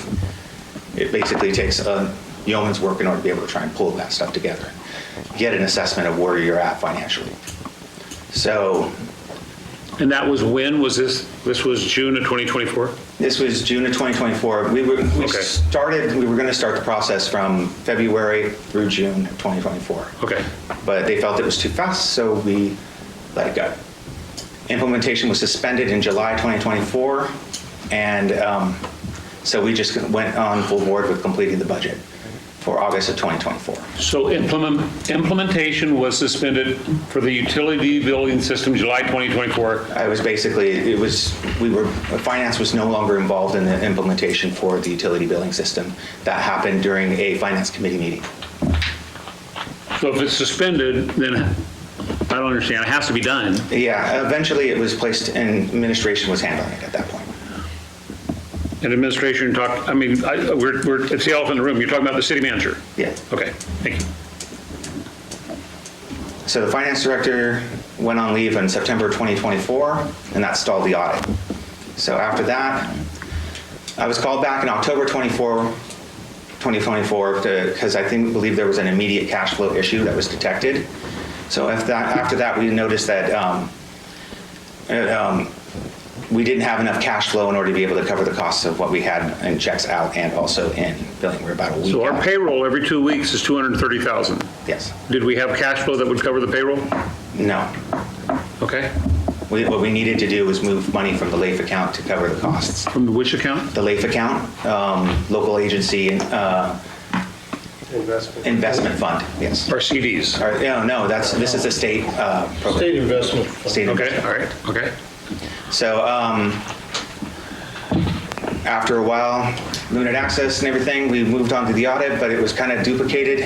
We had two people kind of working on the audit at the same time, so we kind of stalled that audit out. After repeated attempts to explain exactly Two people working on the audit, on the same audit? on the same audit. Okay, all right. Yeah. Which audit? That was the last audit that was just completed, 2022-23. Okay. Did LAIF funds include any pension funds? Not to my knowledge. Okay, So administration finally decided to implement the cash receiving software system in December 2024. There was some issues with the revenues being recognized. It was actually, revenues were implemented as a part of a negative receivable. So we had to do cleanup on that to be able to make sure that it was working properly. We actually weren't able to. what is fix a it. negative receivable? I don't know. It was a mistake. Okay, all right. At the end of March 2025, I was reinstated, and so after that, the errors for cash receiving were located, workarounds were created, and then I finally fixed a lot of those cash receiving issues. The budget process began mid-April 2025. That's where I basically do the beginning sets of like all of the formatting and everything like that, and the salary model. So that salary model has been around at that particular point in time since then, but we're waiting on direction from council that I will request after this. Revenues were applied to the ACS system and were converted to Springbrook. The revenues that were applied to the ACS system were converted over to Springbrook for the fiscal year 23-24, and that was a total of 1,083 journal entries for the fiscal year 23-24, and an additional 763 journal entries for the fiscal year 24-25. That was necessary to realign the general ledgers to actually have the proper cash balances in place that match up with the bank. So all in all, just to kind of give you an idea, every journal entry takes about 10 to 15 minutes to do on average. Like some of them only take 5, some of them will take 35 minutes. They're all cumbersome, they're all overwhelming, to say the least. I had a stack like literally that big of nothing but journal entries. And so that's what it took in order for us to do it, 12-hour shifts, weekends gone, and it took about 4 weeks for us to do it. So is that completed? Is that mission completed? That's completed. Okay. We did that. That's how we were able to get these numbers that I have before you Okay. today. So after that, we noticed that the December cash receipts had, implementation corresponding, yeah, we already said that. Okay, so discovering the leaks. So it's important to note that when we were definitely seeing the bank balance decline over. It's not like we didn't notice that was happening. However, at that particular point in time, we had a lot of projects that we knew were on the docket, but without the revenues and the expenses all living together in the same place, we didn't exactly know why, if everything was being covered or not. So. Can I ask a question? Sure. But revenue still went in the bank, correct? Revenue still went into the bank. Thank you. Yes. So it's just a matter of matching them up to actual expenses that were going on. Yeah. And matching them up to the enterprise fund that they belong with. Exactly. The fund that they belong to. Yep. So we had the 2023 PPP, which included East Valley Street, Boscobel, South Lenore, Blosser Lane. Public project. Pavement preservation project. Okay, got it. And then also the 2024 PPPs for State Street, Commercial, North Street, Locust Street. West Mendocino Phase 2, steel water main replacements and sewer trunk replacements were all done pretty much bam, bam, bam, bam, bam, bam, bam. So that's why we were seeing a lot of money going out at that particular point in time. But those are all different funds, Those are all different funds. right? So the PPP is a cost sharing where Caltrans provides 200,000, 400,000, and over those two projects, they provided 600,000. And the city's required to match that 600,000 out of, and it's typically out of the transportation tax. But at that point in time, we still were just paying out the full amount. We have yet to. We have to get reimbursed. We have to get reimbursed. Right. We are yet to get reimbursed? We have yet to get reimbursed. We're waiting for reimbursement.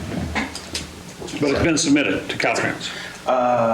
Yes, it has. Right, and so West Mendocino Phase 2 is purely whether there was some utility work done in that, but primarily transportation tax. I believe so, yes. Right, The West Mendocino Phase 1, yeah, that was all. That was all. 245, formerly known as 202. Yeah. And the other two are enterprise funds. The other two are enterprise funds, yes. 245 is a special revenue fund. So, and back in July, concerns were raised about the burn rate and how things were going with rails, with trails, and the ball field solar project being the two big ticketed items that we were concerned about. The burn rate of how much money we're burning through. How much money we're burning through. Okay, right. Yeah. So what, the ball field project? The ball field project is a solar panel project that they're having over at the ball field parking lot. Is this different than the solar project for the wastewater? Sizeco. It's the same project. Same project. Okay, thank you. It's a wastewater capital. It's a wastewater capital project. So it was mentioned that we were going to run into issues with cash flow back in August. City straddling two systems over 2 years obscures the true fund balances, so that was one of the things that exacerbated the financials at that particular point in time. Multiple contracts designed to go around certain things, and limited access for me while I was going through what I was going through. What I do know is that the city has been an average, what we did know at the time, the city had seen an average of a 9% drop in sales tax revenue over the past 3 years. We've seen that, we know, and it's represented as a $710,000 drop in revenues. The city also used Total, not totally. Total. Okay. For just last year. So we've seen that. Okay. So, Sorry. say that one more time, a little more simply. Sorry. It seen a 9% drop in sales tax revenue Every single year. every year. So a 9, 18, 27. 27% over 3 years. Yes. That equates to $710,000 No. per year? No, that's per year. Yeah, that was just this last year. Just- 710,000. So 2.2 million. Somewhere in there. We were So the first year that you have a 9% drop, you lose 710,000 from your previous year. The next year, you've lost 1.2 4 million from, If you're adding it for the 2 years. yeah, in the third year, you're now down 2.2 million in sales tax revenue from where you were 3 years ago. I would like to say that actually, like, over the 3 years, it was more like a 7% at one point, it was a 12% at another, and then it's back to 9% at the third. And I think that averaged, somewhere around there, it averaged out to 9%. Okay, but the first 9, and then year 2, you're taking your 9 or 12 or 7 off of the fact that your revenue's down Yeah. $710,000. We didn't budget as if we were going to get that much money again. We've actually downgraded our budgeting, so that we were hoping that that would be our new normal, and then it was So, lower than that. Let's talk about it from the other side. How much, what is the sales tax revenues in 23, 24, 25 in a ballpark measurement, in a ballpark numbers? In ballpark numbers? Not, and just sales tax, not the half-cent transportation tax, but Yeah, for the sales tax, I'd say in 22, the general fund money. 23, it was somewhere around like 1.8 million, I want to say, if I'm just trying to do it out of memory. Sure. In 23, 24, it was somewhere around, I want to say 1.6, maybe a little bit less, and just now I'm looking at around like 1.4.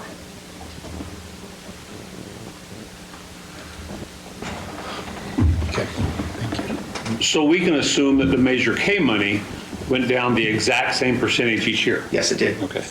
Not the exact same percentage. Measure K is calculated slightly different. So, but it does still trend, it does still follow. Okay. And the half-cent sales tax was going to... Yeah, exactly, I mean, it's yeah. still sales tax. Yeah, they all trend exactly the same. Okay? So, city utilized outside contractors over the past 2 years with legal, engineering, consulting, and other services totaling about 1.8 million. And additionally, the pavement preservation projects and water main replacement projects, sewer replacement projects, everything, all those projects amounted to around like $6 million. So I just want, just because $1.8 million is a lot of money for consultation, but I want to make sure the $1 million that was spent for the rails to trails, is that included in that 1.8 million? No. It's not. Well, probably part of it. There's probably a little bit of. Because that's land logistics. reimbursable. Yeah, it would be reimbursable. Land Logistics, I think, was the consulting agency at that time that was doing something. They did not work on the rails. Oh, okay, so then no. There's Some engineering costs would probably be associated with that. I didn't hear what you said, Dusty. I might be speaking out of turn because I wasn't involved with the numbers, but Land Logistics did not work on the railroad trail project. Okay. So then the only thing that would be on the railroad trail project, if there is anything, would be engineering services. Correct, Zach? Yeah, we didn't do anything with railroad trail, not those ones. GHD was the engineering firm that did the design. I wouldn't presume that those costs are in third-party engineering services, but I don't know how it was factored, so I don't want to answer that. And I don't want to get us off track. I'm just talking about that 1.827 right there. Yeah. Was that was not rails to trails at all? No, it has some rails with trails in it. Okay, all right. I would say just a small amount. If it was, it's just the GHD thing. And I think GHD is in there because it was a consulting. That's a lot of consulting. So let's talk about the $6 million for a second, Manny. Is any of that cost shared? Did that create accounts receivable to the city? Yeah, so there is MCOG, and there's a couple of others like Caltrans, SB1 funds. SB1 funds. Can you tell me how much of that is going to be offset by? Let's go to the next slide. My head was the two. It's on your next slide. It's on the next slide. So, Pardon. It's like 750,000. Yeah. Or something reimbursable, something, a couple of those. yeah. So, yes, we have about 680 from Rails to Trails. I think set aside or like due in from that project alone. About 600,000 from MCOG for the two pavement preservation projects. 425,000 from Clear California grant that I got from Suita earlier. 204 from FEMA for the what happened at the at the rodeo grounds a few years back, and that's just finally coming through. $151,000 from FAA for the runway rehab program, and $85K for PLHA loan, which I believe came in, and I think we just have to identify. PLHA is? Public loan, sorry. It's the Permanent Local Housing Authority money. It's the funding that we get to support the housing rehab program, that Okay. revolving loan Thank you. program. And that money's paid up front, so we should have received that. We don't reimburse for that one. And I need to make a clarification, that 600,000 is not all from MCOG. MCOG has about 225. The rest of it is SB1 funds from Caltrans. Oh, okay. That's not all MCOG. That's not all income. The amount's right, but it's just from two different sources. Yeah, it's from different pots. Okay, got it. That needs to be Okay. clarified. Okay. The important question is, has it been applied for? Has it been billed? The 600,000 has, yes. All 1, 2, 3, those 6 items. I believe Rails for Trails, yes. I think Clear California Grant is slated for Monday, if I remember correctly. There was something else that was slated for Monday. Same thing. It's the same. That was it? That was it. And then the FEMA was just done today. I completed that one today. 150, I'm not certain if we've received that yet or not. I don't think so. But we've applied for it? We've already applied for it. Okay. I see 460 for Rails and Trails. 220 is supposed to go next week. That's what, in the sheet I got. Okay. Good. So there's a little split there. I can speak to the Rails Trails reimbursement anytime if. Sure. Okay, yeah. So that's definitely one of our more expensive projects, and I understand because of the budget situation, we need to be more sensitive to fronting the funds for these various grants that we have, and with the rail trail being one of the more expensive ones, I recognize that's the focus for it. So right now we have an invoice out to recover $454,000 in expenses related to the rail trail. We also have 2 pending. So these have not been submitted yet. Approximately $220,000 for rail trail expenses to be billed to the State Coastal Conservancy grant, and then approximately $800,000 for the Caltrans ATP grant. The reason that we haven't been able to seek reimbursement for those 2 is because I don't have a construction project schedule yet. I understand that something got put together earlier today. I did get that forwarded to me about an hour before this meeting, so I will be sharing that with local assistance tomorrow. It's not the most meaty schedule I've seen, but I hope to make it work. So I'll reach out to local assistants, get their thoughts on it. If they give me the green light, we'll go ahead and get those submitted ASAP as well. If there needs to be some additional work on the project schedule, I'll work with Walter and his team and the contractor to get those edits done. Manny, I know that some of these were budgeted items, that the money that will be fronted, that comes out of the general fund. It comes out of the pool fund. Now, it comes out of, depends on what fund it's coming out of. If it's a water project, then it comes out of the water CIP. If it's a wastewater project, it comes out of the wastewater CIP. And if it's any infrastructure project, then it comes out of Fund 400, which tends to be considered as general fund, but 240 and 245 tend to fund that program, that part for those. But let's clarify the question and what you said earlier. The general fund has to pay the rail trail invoice that comes in. The general fund fronts the money. The general fund fronts the money, so it's flow. So if it's another $1 million invoice comes in, that's paid for out of the general fund, and then it's reimbursed by Caltrans at some point after it's invoiced. Well, like in today's bills that Bruce so tenaciously went through, the Kevin Boudelier, the construction, $750,000. In theory, if it was billed today with Rails to Trails, how long does it take to get that money back? So the Caltrans grant allows us to invoice monthly. So we couldn't, send an invoice out one week and then send another one out next week. Right. We got to wait a month. Typically, Caltrans is able. Our experience has been once they get a complete invoice from us, it takes about 3 to 8 weeks to receive that check back. Okay. It has taken longer at times, and I don't know what the deviation or variable is there. I guess the follow-up question would be, that I struggle with, is how do you make that payment when the general fund balance is $32,000? Does it come out of Major K? I'm just one. Conceivably, how a pooled cash system works is that you can run into the negative within the pooled cash as long as there's balance there. However, you know, to cover it up for the next fiscal year, by the end of the fiscal year, you have enough balance to cover that stretch. That's without us knowing where we were at any given particular point in time, because our system was in, our revenues were in one system, expenses were in the other. We couldn't really tell that. So we're kind of looking at this after the fact, and we're seeing that yeah, we're down to about 32,000. Right, so, and correct me if I'm wrong, but like our special funds, we can't end the year with a negative balance in special funds. So either we have to borrow from, when we talk about the park improvements or RMRA or any of those, so we have to either borrow from the general fund until money comes in to pay it back, or borrow from an enterprise fund, which would only be wastewater. They can borrow, but then that would have to be paid back with interest. Is that correct? Yes.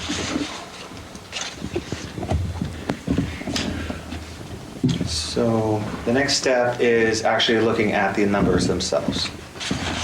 And that's what we have. That's what I have up. So if we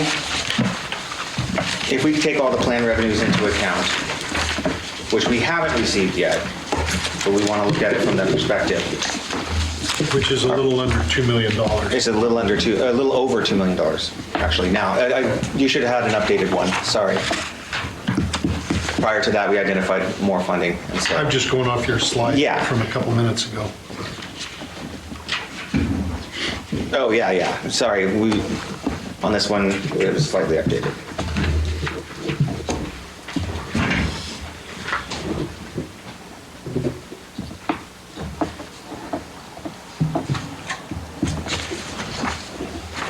So when reading this, you see the beginning cash balances. Thank you. For the fiscal year. Revenues and expenditures are kind of lumped together for the sake of trying to make this as simple to read as possible at the moment. We can dive into it further. Are you looking at this one? This one. 24-25? Yep. Not the 23-24? Okay. Yeah, 24-25. All right, thank you. Okay. So there are some adjustments that we're making because we did see that there were some payments that were out. The wires were not added in at the point in time of creating this. The wires? The wires for bond payments. Oh, wire transfers, okay. Yeah.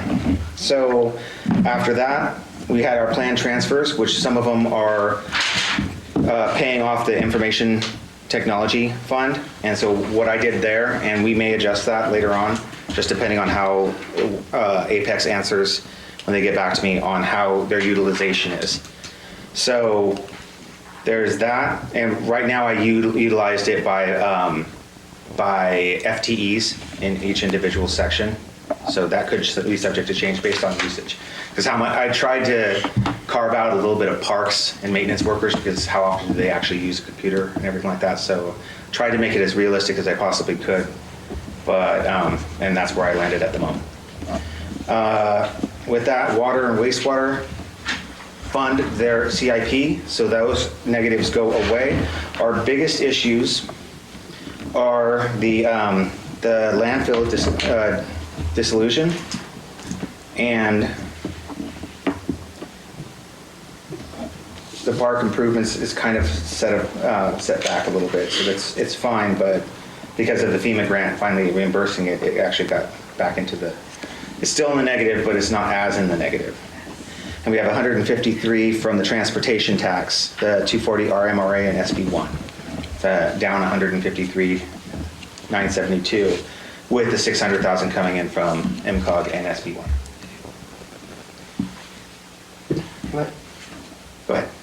But shouldn't that go to 245? Why would it go to 245 if that was sales and use tax? 245 is sales and use tax. I'm reading the budget. Oh, sorry. Yeah, no. I'm reading the budget. So I'm sorry. Yeah. in the 24-25 budget. So Yeah. It's all right, we can talk about that later. Yeah. No, it's RMRA and SB1, and then the other, I think MCOG was planning on going into there too, because we want to keep the 245 purely just the sales tax can use. Am I correct on that? But it's what matches, right? I mean, we should cover, I'm just gonna go, Well, we can cover this later. Yeah. But gas tax, street administration, and traffic safety is Fund 240. yeah. Gas tax, SB1. I was going to toss, and I think MCOG is tossed in there too. Yeah, okay.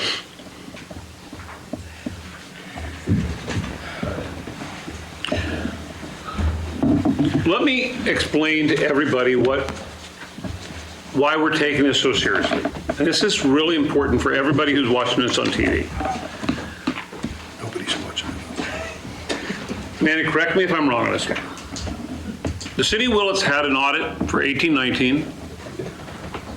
They didn't have another audit until 21-22.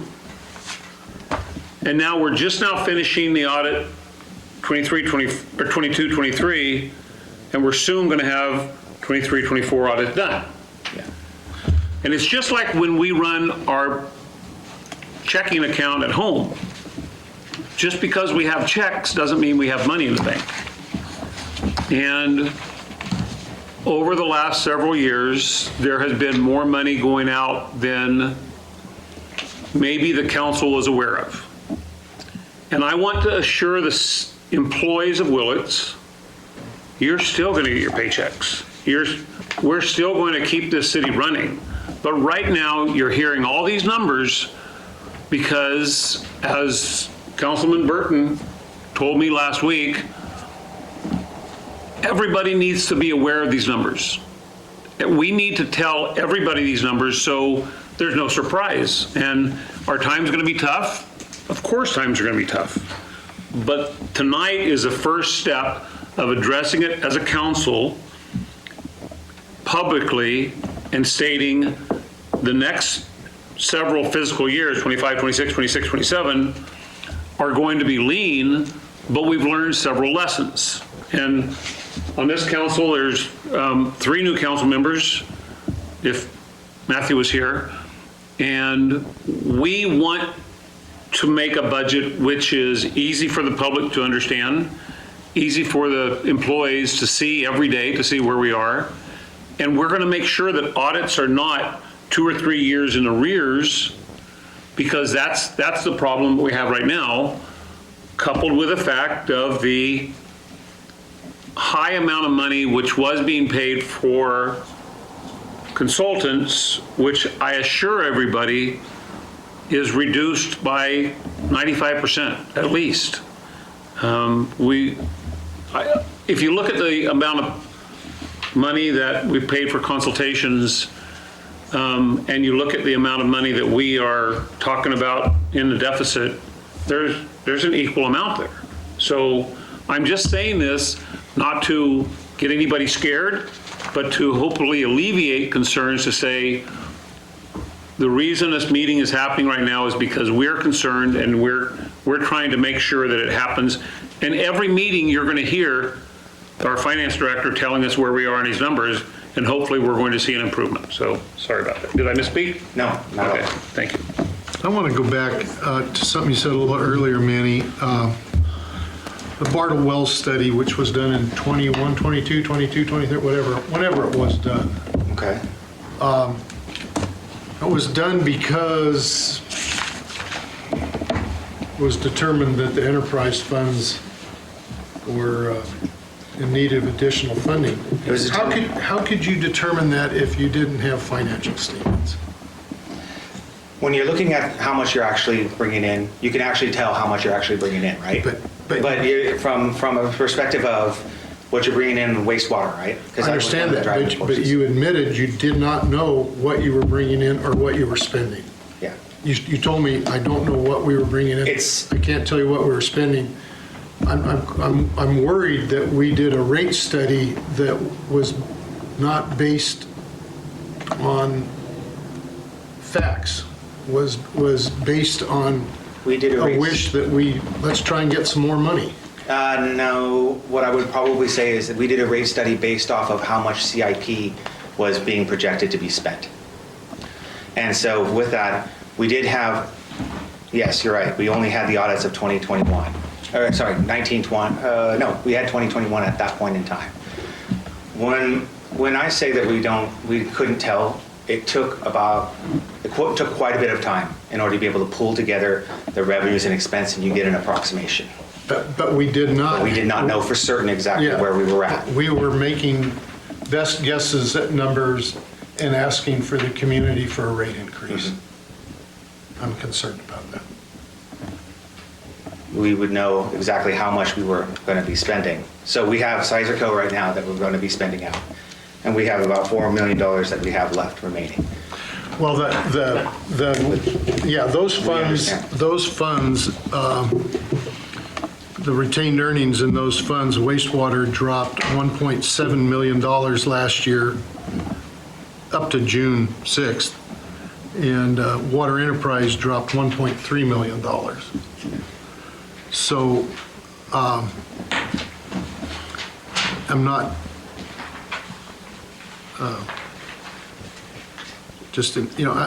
Tom, I think the other thing that's important to understand is that people should know is that the LAIF account, which is your long-term investment account, it's where you put money where you don't think you're going to need it for a while. It is where you store money that is Sitting there for now.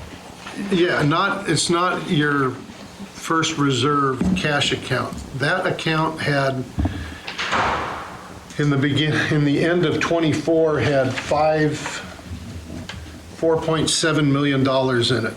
Today it has $543,000.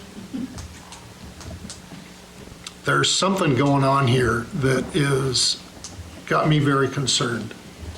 And the burn rate this month was over $2 million. I'm glad to see we're getting $2 million back. That just barely covers a month at this rate. That is not.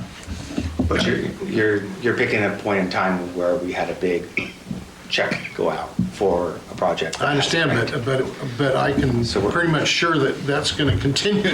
Yeah. That isn't going to. It's going to continue.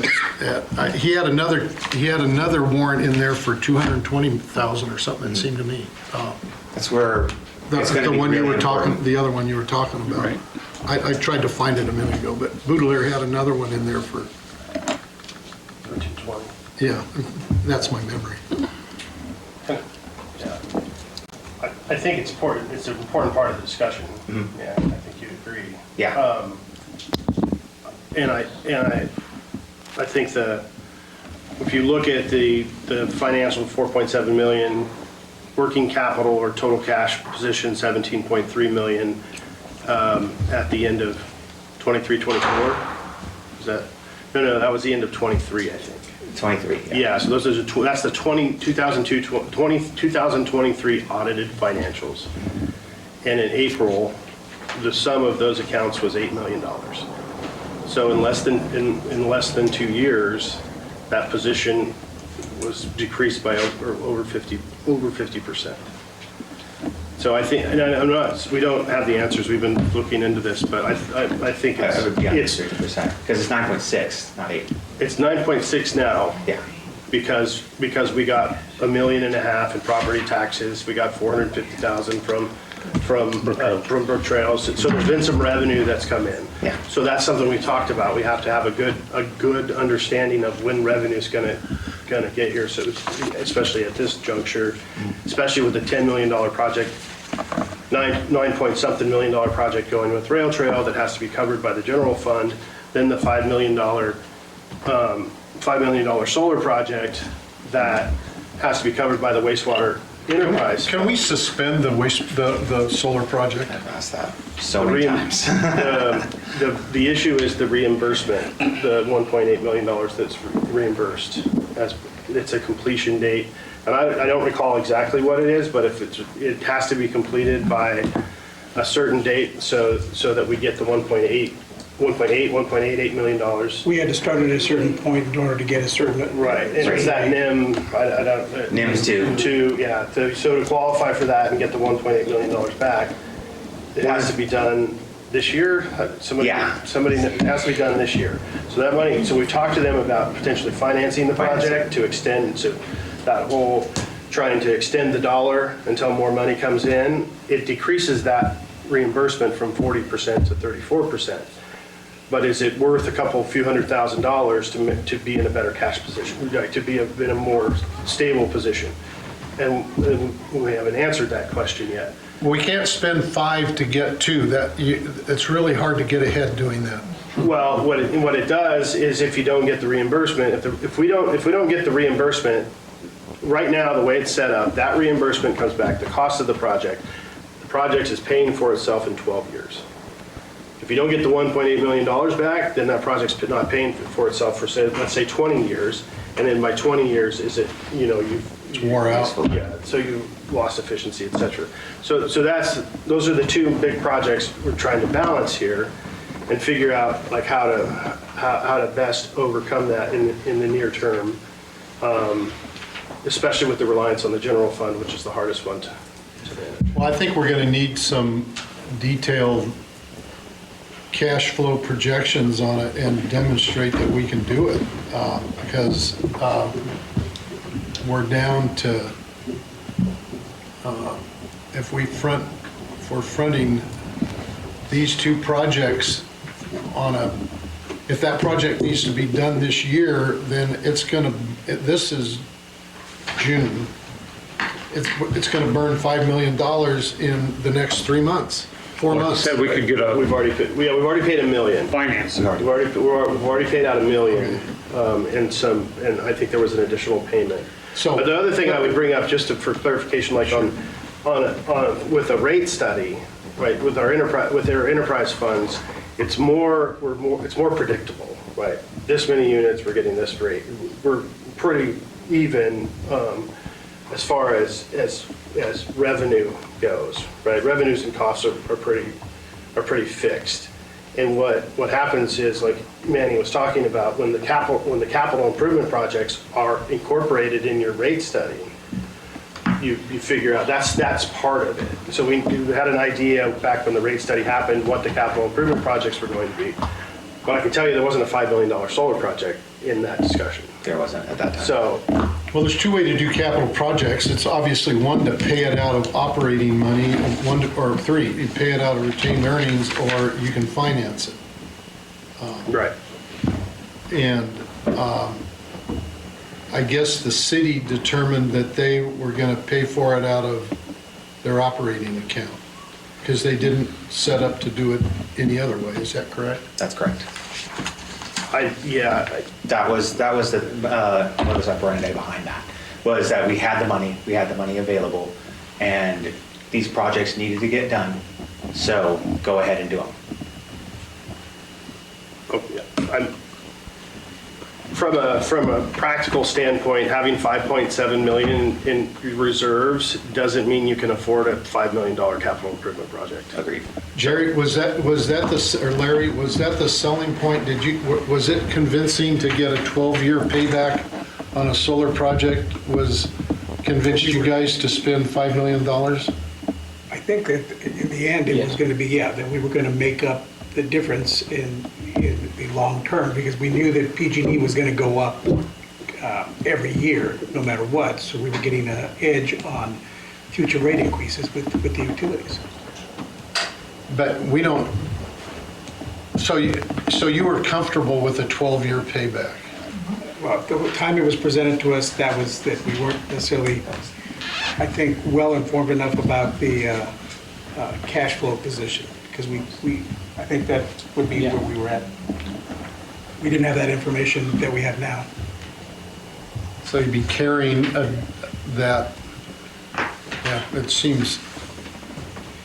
I mean, at the time with PG&E rates going up, it looked like we were going to, I think the only issue at the time was where the facility was going to be located at. I think that was the only kind of up in the air thing, and that we were sure that would would be copacetic with the project. For the most part, I wasn't a part of that. It was Land Logistics that was kind of spearheading that particular project, but they were the ones that were presenting at the time.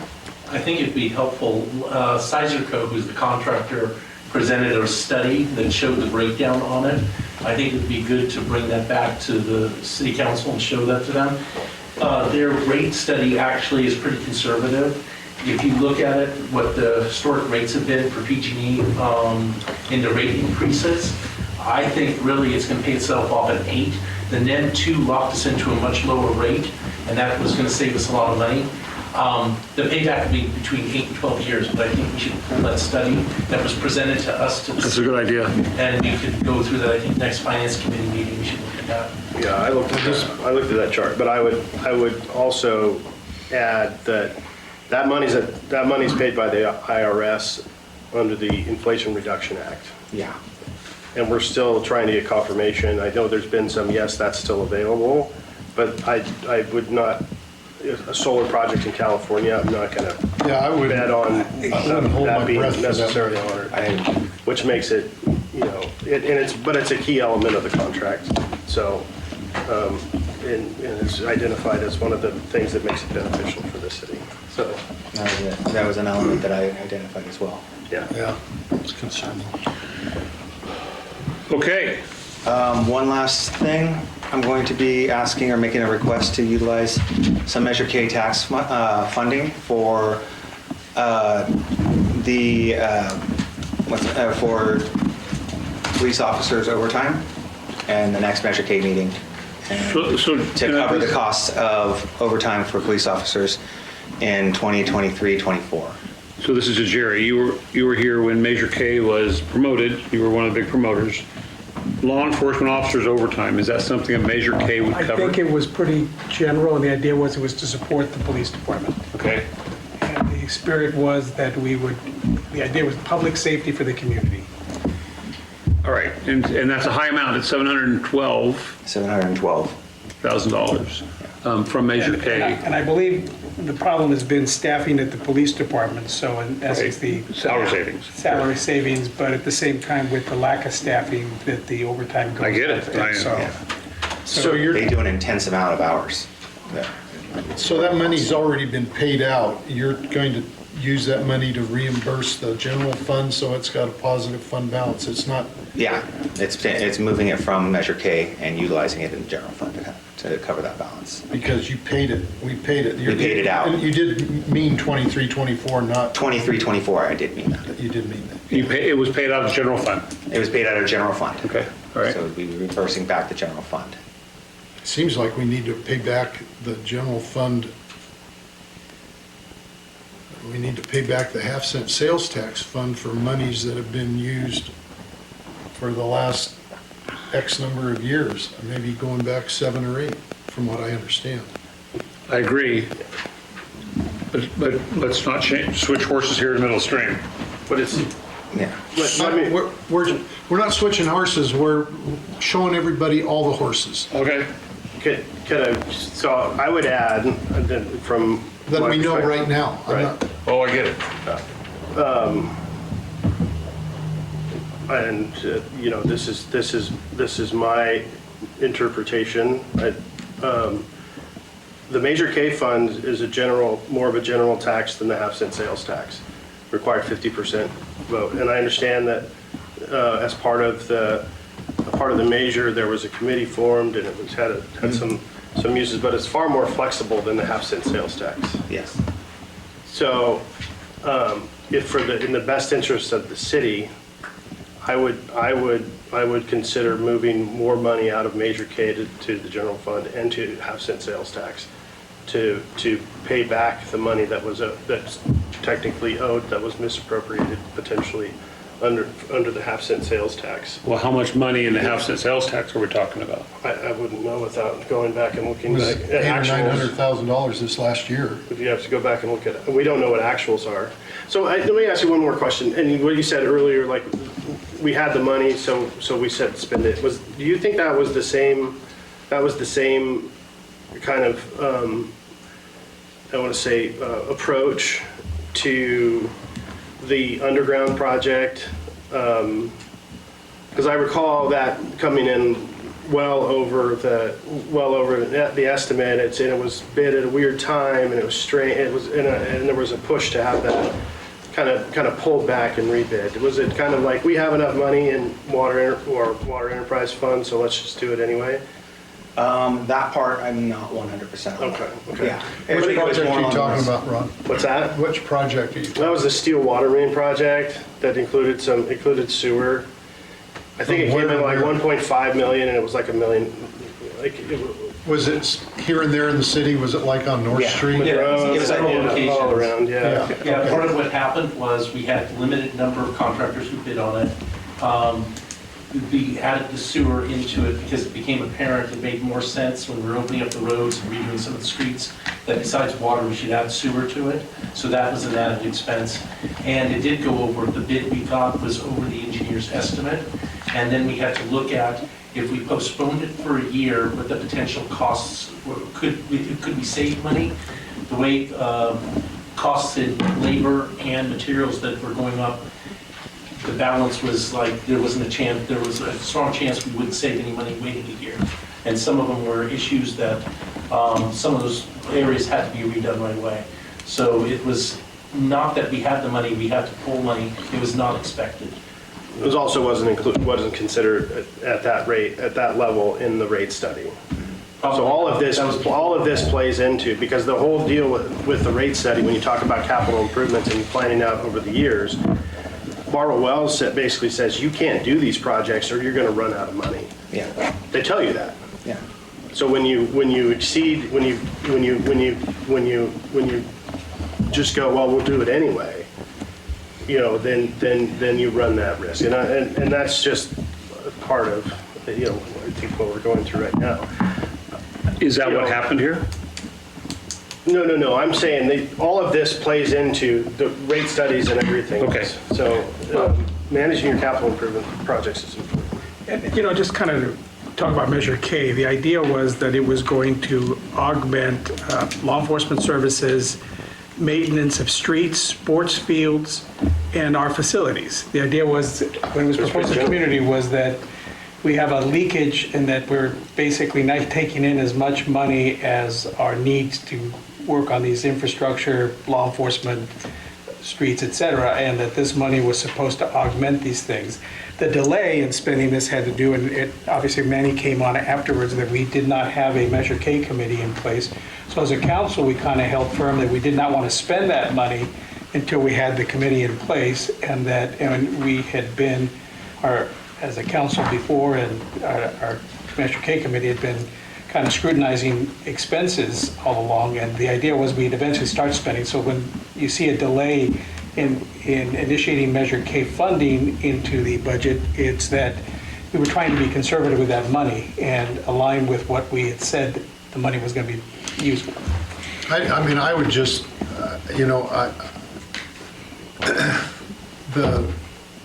the Measure K committee, the ultimate Measure K committee is the city council. And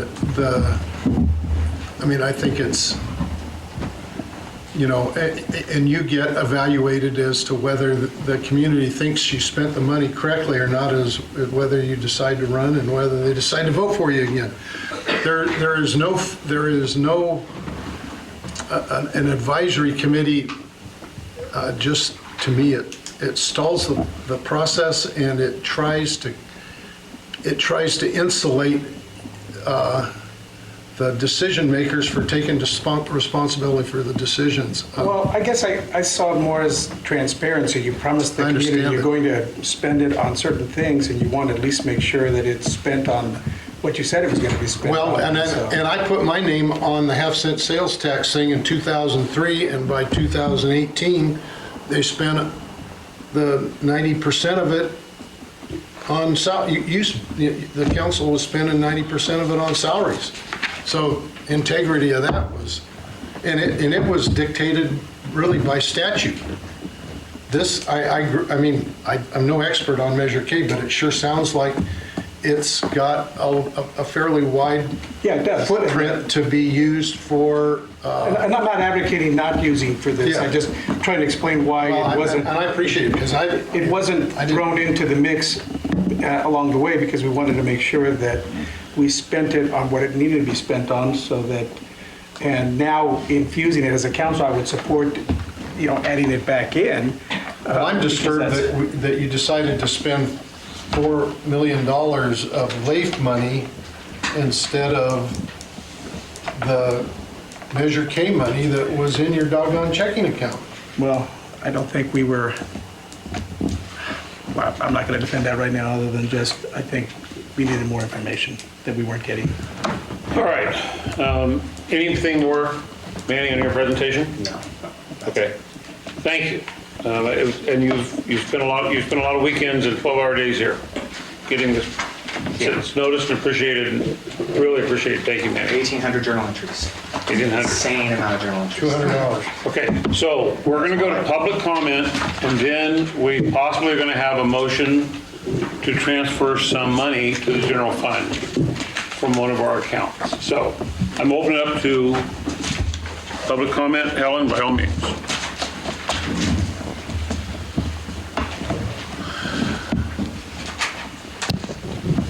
Thank you. Helen Sims. I'm not an accountant, so looking at some of these numbers and trying to decide if I'm interpreting them correctly. If I understand this, the shortfall is just slightly over $5 million. Is that correct? Shortfall. I don't know Well- if that's the word we're looking for. I don't think that's fair. When you say shortfall, what do you mean exactly? Okay, I'm sorry. how was it?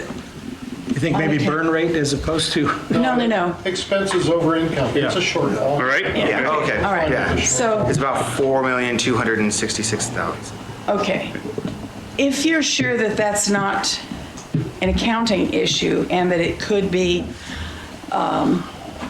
what's the term you used?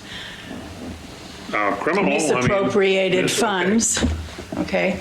If you're sure that it's not Right. that and that it could be misappropriated funds, then you have to ask what's going to be done about that? What's next? How can you fix it? And how can that be addressed and fixed? So I want to let you know, I'll just say this, without a forensic audit, and a forensic audit is a law enforcement term, the question has certainly come up, has there been any misappropriations, also known as stealing? Seriously, and the answer is, there's no indication of that the money was spent on public projects or consultants that provided services to the city. Or payroll, just staffing. Basically, that's what Right. the city is staffing. So obviously, the council's concerned about any future hires. The police department's a very important part, and we want to staff the police department. But honestly, when I talk to the city employees, there might be times where if somebody retires, we don't know.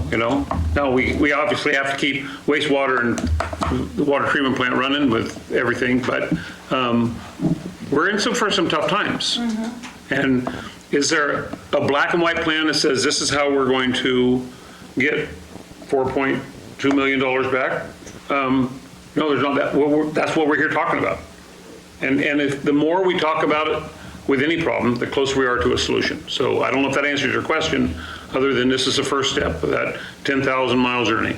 Is a forensic audit out of the question? No, I don't know if I need it. I know there's a very, very big expense with a forensic audit, but is that out of the question? No. If we had an indication that there was if I had an indication that there was misappropriations or theft, I would certainly be preaching forensic audit. Thank you.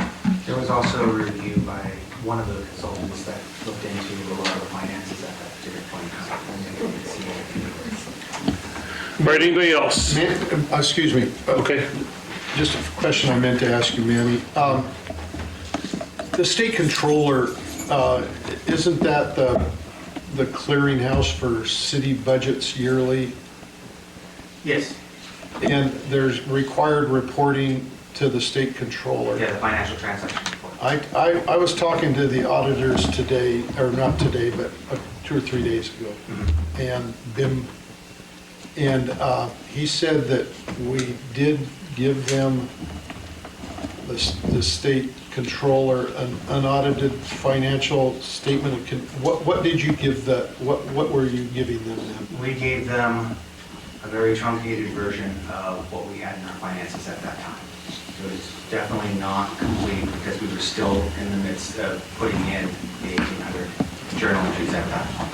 So we know that there's going to be a reconciliation, and unfortunately, because we've been behind 3 years, every year since I've been here, well, less and less now, we're almost caught up. But when I first started, we were behind 3 years, slowly catching up. What are the Still, repercussions of? we have to go through a reconciliation, and when we do finally do our audit, and we have to reconcile with the state controller's office, and so we do that. So his question is, what are the repercussions of us not doing it on time? They can come in and do an audit. They have, so far, I've been upfront with them about exactly where we are and everything, so they kind of know where we stand and what our challenges are. And so they've been happy so far with us staying in contact and doing our reconciliations when our audits come through. So Springbrook will be 100% win. Springbrook will be 100% win. Because the thing is with Springbrook is that we finally have both items, including payroll, in the financial. So when will we be 100%? Because to the public, once we get on Springbrook, okay, that's the end of the rainbow for us, because everything is not going to take 12-hour days, weekends working to produce these numbers.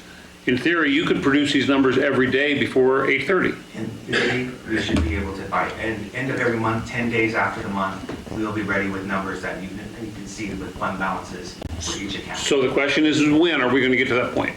We're doing accounts receivable implementation now. HR is, I believe, almost 90% done. And I think those, yeah, is it? Yeah, so, and I think that's it.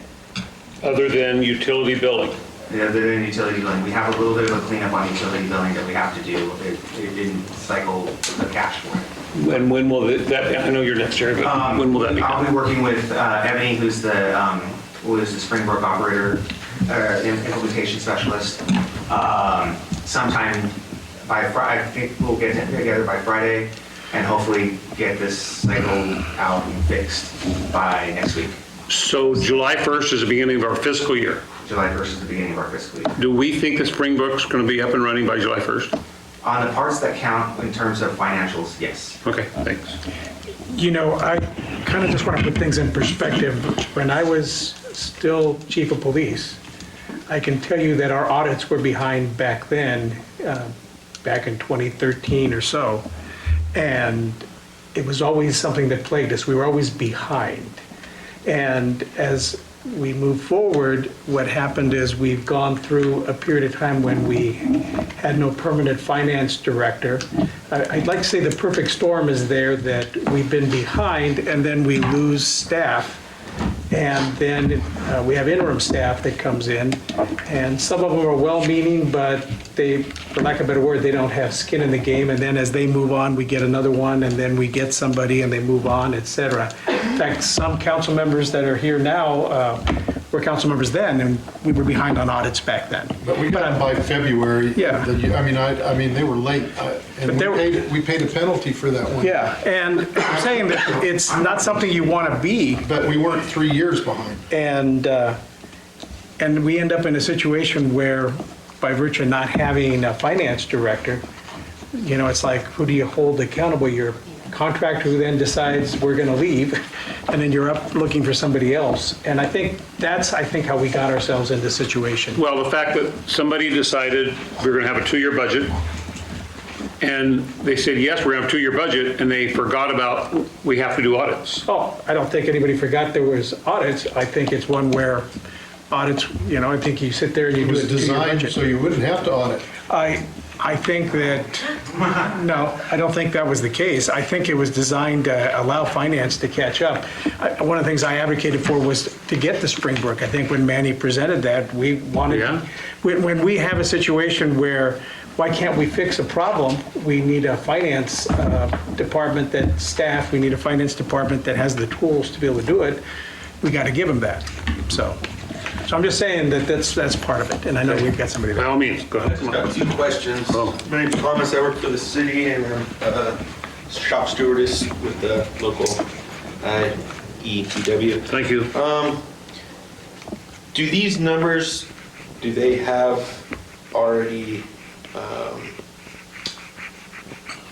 do they already include the revenues?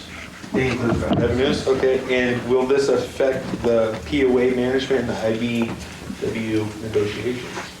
I can't speak to that. Well, that would be a question for us, and of course they're going to affect it, but we hope it doesn't affect it much. But numbers are numbers, and yeah, fair question.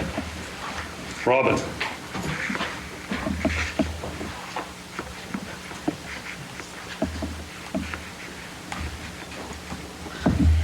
I'm Robin Leeler. I want to thank you. This has been incredible. So many really good questions and a lot of good answers, too. I just feel like this has been a morass and we are creeping forward. The momentum is all, and congratulations to all of you. It's really impressive. Oh, well, thank you. Manny, I'm sorry. Do you know what the bond rating of the city is right now? You can come on up, yeah. I'd have to check my or continuing disclosures. What do you think it is? Not certain right now.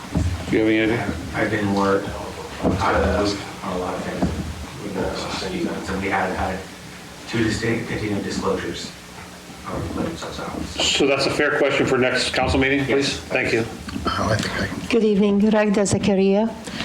I've been attending the city council since I moved to Willits, and I'm glad you caught the item of, what do you call them? Audits. No, hiring people to consultants. Oh, yes. I was amazed attending the meeting, and the consultant's word was taking as if it's gold, with no forecast of what will actually that happen to our finances. I want to recommend Manuel for putting up with all crap, excuse my language, that he was put through. I mean, our city employees are putting 110% effort. So I'm assuming when somebody writes a check, it is a two signature on it, and somebody's saying, okay, who are we writing this to? Number two, you need to look at current projects that on the books that's being financed from our budget, not has, what do you call it? Rails to trail, reimbursement. Sorry, money from the government Grants. grant. For instance, it was approved the annexation of extra land in for Willits. And I remember Mr. Dooley told the previous, is like, don't chew more than you can handle. And the idea of we can do everything, we are forecasting what may and if happen in 4 years, it doesn't make sense. And I know there are a couple of projects on the books has been approved, and we're going to be funding it. And like what's happening in Ukiah now, after they did everything, after they put the money, the community is having a say to say no. Right.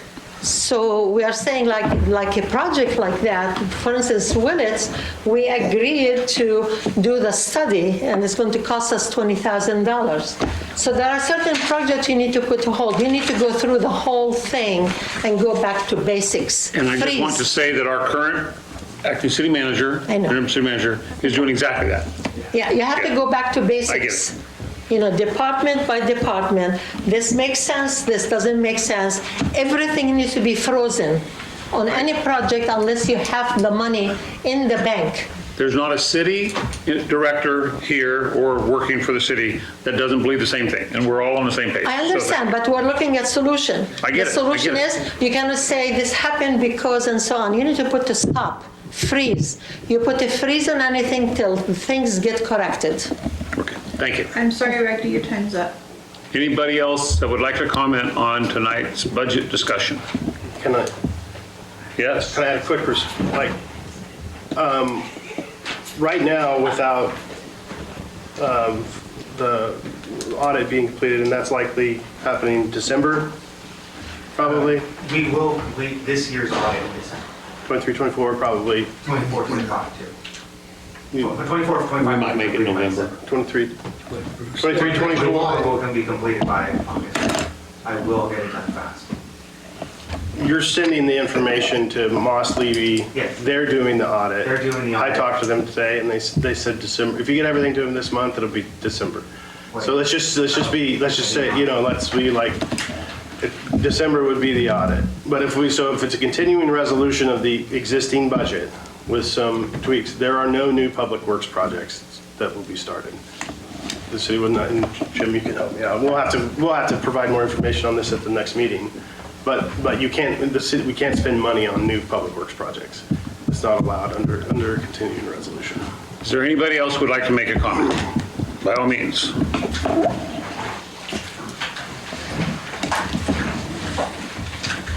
City Council, my name is Joe Rigo, and I'm a business owner here in town. I got two questions.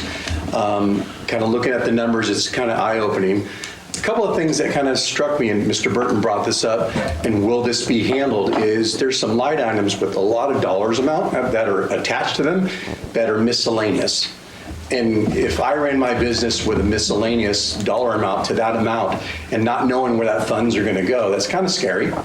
So I think if we do this budget again, we should also, the miscellaneous items should be kind of appropriated for. I mean, I think that's especially with the dollar amount those are at.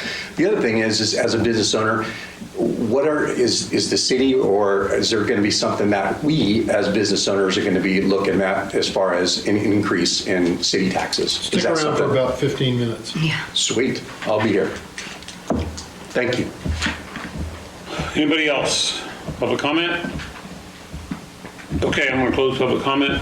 And so the finance director asked us to possibly transfer some money into the general fund.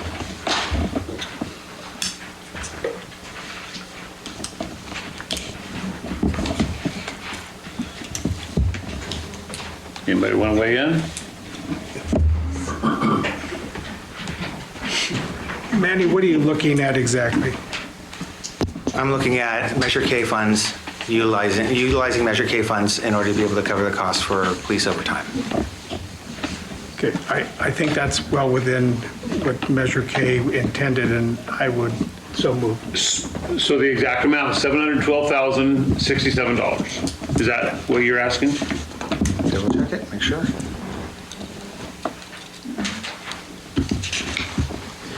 $712.67. $712,067. And what is our balance in Measure K? The balance in Measure K at this point was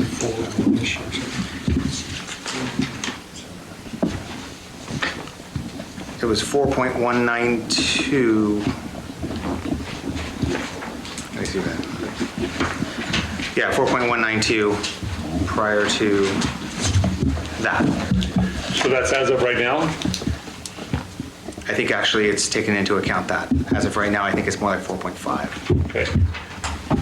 All right, so you have a motion. Prior to, Wait, I'm not saying that. 712,000 plus 4.192.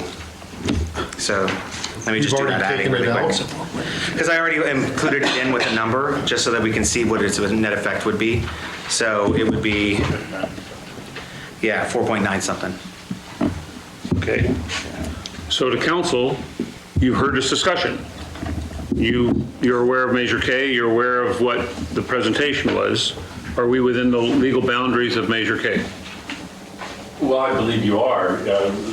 The ballot measure identified all the areas that the money was supposed to be spent on. Okay. And we sound this is to to reimburse for police overtime is a legitimate basis for you spending that money. Okay. Tom, before we talked about this briefly a little bit ago, but I'd like to get a better general handle on it. The different income sources to the city, tax income sources, many. I think the community would like to know too. I think the first thing that is often misunderstood is that the city gets a major amount of its income from property tax. And that's really not the case. Most of property tax goes to school districts. So I'm asking you, can you tell me how much money we get on each? Those taxes are collected twice a year. About how much money do we get on each allotment? So the secure property taxes, we get approximately 550,000, somewhere around there. And then that's collected on December 10th, and you get it when? That's collected on September 10th. We get it around January, early January. And then we get the second collection sometime late April, early May. Have we got it already? Yes, we did. Okay, so there's property tax. Sales tax Sales tax is about, right now it's 1.4 for the year. for the year, 1.4, 1.5, depending on what happens this last month. And that comes in how? That comes in from CDTFA, and it gets directly deposited into our account. Monthly? Monthly. Quarterly? Monthly. So about Ballpark is about 120. Yeah, it ranges between 80,000 to 120. It just depends on what the intake of 80 to tax 120 receipts. per month. Yeah. Then there's a gas tax fund that never really didn't seem to ever gotten it's pretty almost incidental. Isn't it? There's not much that comes out. 20, 30, it used to be less than $50,000. Yeah, I think it ranges somewhere around. If it's the one I'm thinking of, it's like 150,000, give or take. Okay, and then the half-cent sales tax, the road money, the 2002-3 thing that was passed. What's the revenue on that now? That one is usually kind of in the middle of that, so it's like somewhere around 1.2, 1.3. Does that come in as a separate deposit? Separate deposit. So it does. So you get that as that's coming for that use. CDTFA pays Measure K, the regular sales tax, and the transportation tax at the same time. So you're getting three checks a month. 3 separate deposits. Yeah, 3. That's what I mean. Yeah. 3 direct deposit. And that's SB1 you're talking about? No, SB1 comes separately as a check. Oh, and that's 600,000? I believe so. There's some that is project based, and other parts that it's just a regular allocation. I thought that was a project. Those ones. There are 2 versions of SB1. One is an allocation that comes in. It's very small, and then the other is a project based for small communities. And then the Measure K money. Measure K comes in with the CDTFA, with the sales tax and the transportation tax. And it is in the same. It's in the same distribution.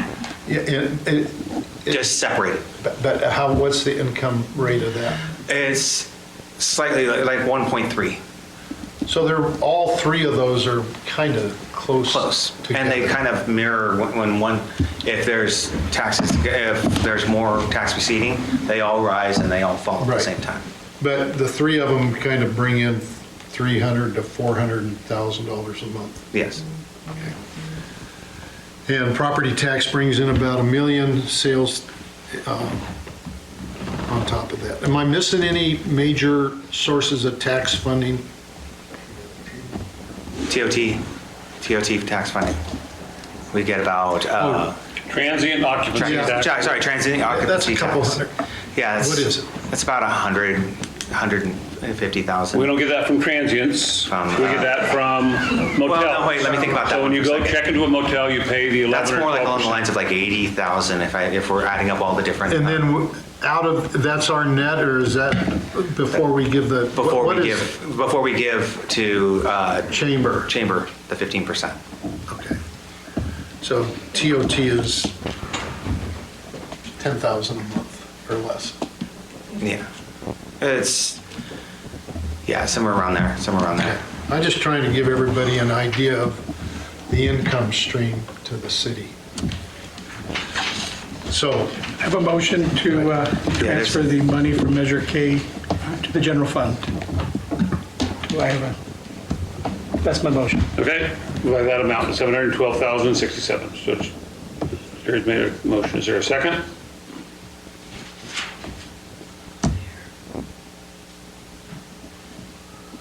It's going to die from lack of second. now I'll make the second. I'm curious that nobody else would. Okay, so we have a motion and a second. Now, we opened up public comment to the presentation. I'm going to open up public comment to transferring $712,067 from Measure K to general fund. Is there anybody who'd like to comment on that? Nope, all right. So, if I could ask a question for nobody else to make the second, what's your solution? What would you do today? Well, I'm the mayor. I'm not making, I'd have to give make the second. You can make a second. Yeah. Oh, I can make a second? Sure. I would have seconded, okay. Oh, okay. I'm just wondering, what is the other solution to bring the general fund above a negative balance? Well, there's not a, I mean, like I said, I would have made a second. I think that's the most. Well, then it's to Larry. That's a logical solution. I didn't have another solution. I don't like Okay. it. No, I think in a perfect world, with a tax like that, I would rather give you a nice, shiny, new toy at the park, or I'd rather give you a new policeman or a new police car. You know, in a perfect world, that's what it sounds like it. But it was a general tax. The idea was to support our law enforcement and to make sure we have cops on the street. And if... Well, it paid for them 2 years ago, though, Jerry. Yeah. Oh, I know. But again, it's Hindsight's 20/20, but I think the $1.8 million in consultations over the last few years, if that hadn't happened, we wouldn't be having this conversation right now. Well, I'm pretty sure we're going to have this conversation in another month. Because I think we'll have to... What would be your second thing that you would do? I didn't have, that's why I seconded it. I didn't have a better plan. Okay. I didn't have another idea that didn't Okay. have bloodletting involved in it. And I think it's an appropriate use of funds. I don't think it's a misuse of the fund based I on my agree. knowledge of I it. agree. All right, so we have a motion and a second. Councilmember Burt Aye. Gonzalez. yes. Stransky. Yes. Almond. Aye. Okay. Okay. Next one up. So this next one is an ask for the continuation of the the sewer rate and water rate increase. So back when you were, as you mentioned before, Bartle Wells, we did the rate study, and we had a schedule of planned rates to increase every year. However, on the third year, we were going to come to council and make sure that it was okay to continue to raise the rates. And how many more out of the cycle, just for the purposes of the public? It was a 5-year, right? It was 5 year. We're in third year. This is the This will third be the year. third year. So, and then we'll come pretty much every year after that. And I believe, just for, you weren't here then, but during COVID, where we did no projects, we didn't raise that rate Yeah. for that prior, that prior rate study, because we didn't have anything to show for it. And again, when the presentation came before us, the idea was these are the projects that are going to be done. Your bang for the buck, so to speak, for what you're getting, the capital improvement projects in the water sewer funds. Yes, yes. Sorry, I just No, you're good. started to editorialize, but So, I mean, this is us basically coming over, because we've kind of already talked about it and touched on bases on it. Just going to ask if you guys have any questions. Well, I'm not inclined to support it. I don't think city has demonstrated that it's been able to wisely spend the money that we have been allocated so far, and I think it's embarrassing to be asking them for additional funding until we prove to them that we can take care of what we got. I guess the question for you, Manny, would be, if we didn't do this today, how long do we have before we can enact this, so that if we needed some more information? We would do it next year. Oh, I see. If we don't do it today, we, Yeah, then we skip this year and we just. Well, you could do it again, you could bring it up again in the second meeting this month. It has to be done by the 1st of July, right? Yeah, I could bring it back if you want me to. I mean, it could, is that yeah, that's what you were yeah, asking? that's what I was asking. So if there's any additional information or staff to say, what is the public getting for the increase? Or what did they get? I guess is my question. Basically, for this, it's kind of deceiving. The single-family dwelling, your sewer rate right now is $888.40. A year. Yes, A year. 952. No, it's yes, that's right, a year. Yeah, and it's cut into 2 payments. That is, and it would go to 913 or 925 or something is what I remember reading in there. It's about a $50 bump. You know, that, for business owners that have their sewer based on their water consumption, that's a whole different story. And the majority of the money raised from that rate increase isn't borne by the homeowner. It is actually tilted to make the ratepayer feel like they're not being overly challenged on it. Where it shows up big time is in the commercial, really in your water bill that, you know, most commercial businesses pay their sewer based on their water usage. And then on water rates, it's on the size of your meter or the size of your fire flow pipe into your building. And, you know, those prices is where the majority of the enhanced, or the revenue raise comes from. You know, you take 3,000, 3,500 single-family homes in Willits raising $50, you can see what that brings. It raises, it doesn't buy 2 new sewer pumps at the sewer plant. But what you're really hitting is the businesses with these rate increases. And you know, I think on the water side of it, I think that we have 2 water sources. We're in the water selling business. We're not in the water conservation business. As much as people try and, in my opinion. Well, I agree. And I think if we want to make more money in the water enterprise fund, we might lower it to enough to maybe get people to think I can't afford to water my lawn and make my property look nice and grow a garden. I mean, this continual raising of rates to try and meet an income threshold is kind of and telling people to conserve is kind of counterintuitive. I mean, you know, well, you didn't buy enough water, so now we have to raise your prices. Walmart figured out 50 years ago that's not the way to make money. So anyway, I'm not excited given our financial. I mean, obviously the need is there, but I think this is a year to try and regroup and demonstrate that we can get control of our financial situation and live within the means that this community's given us. And it's embarrassing to me to try and ask them to give us more right now, in my opinion. If anybody's interested. I'm not disagreeing with that. I will say that the employees' unions have been given a contract this year, you know, with increases, and the increases are going to come from somewhere.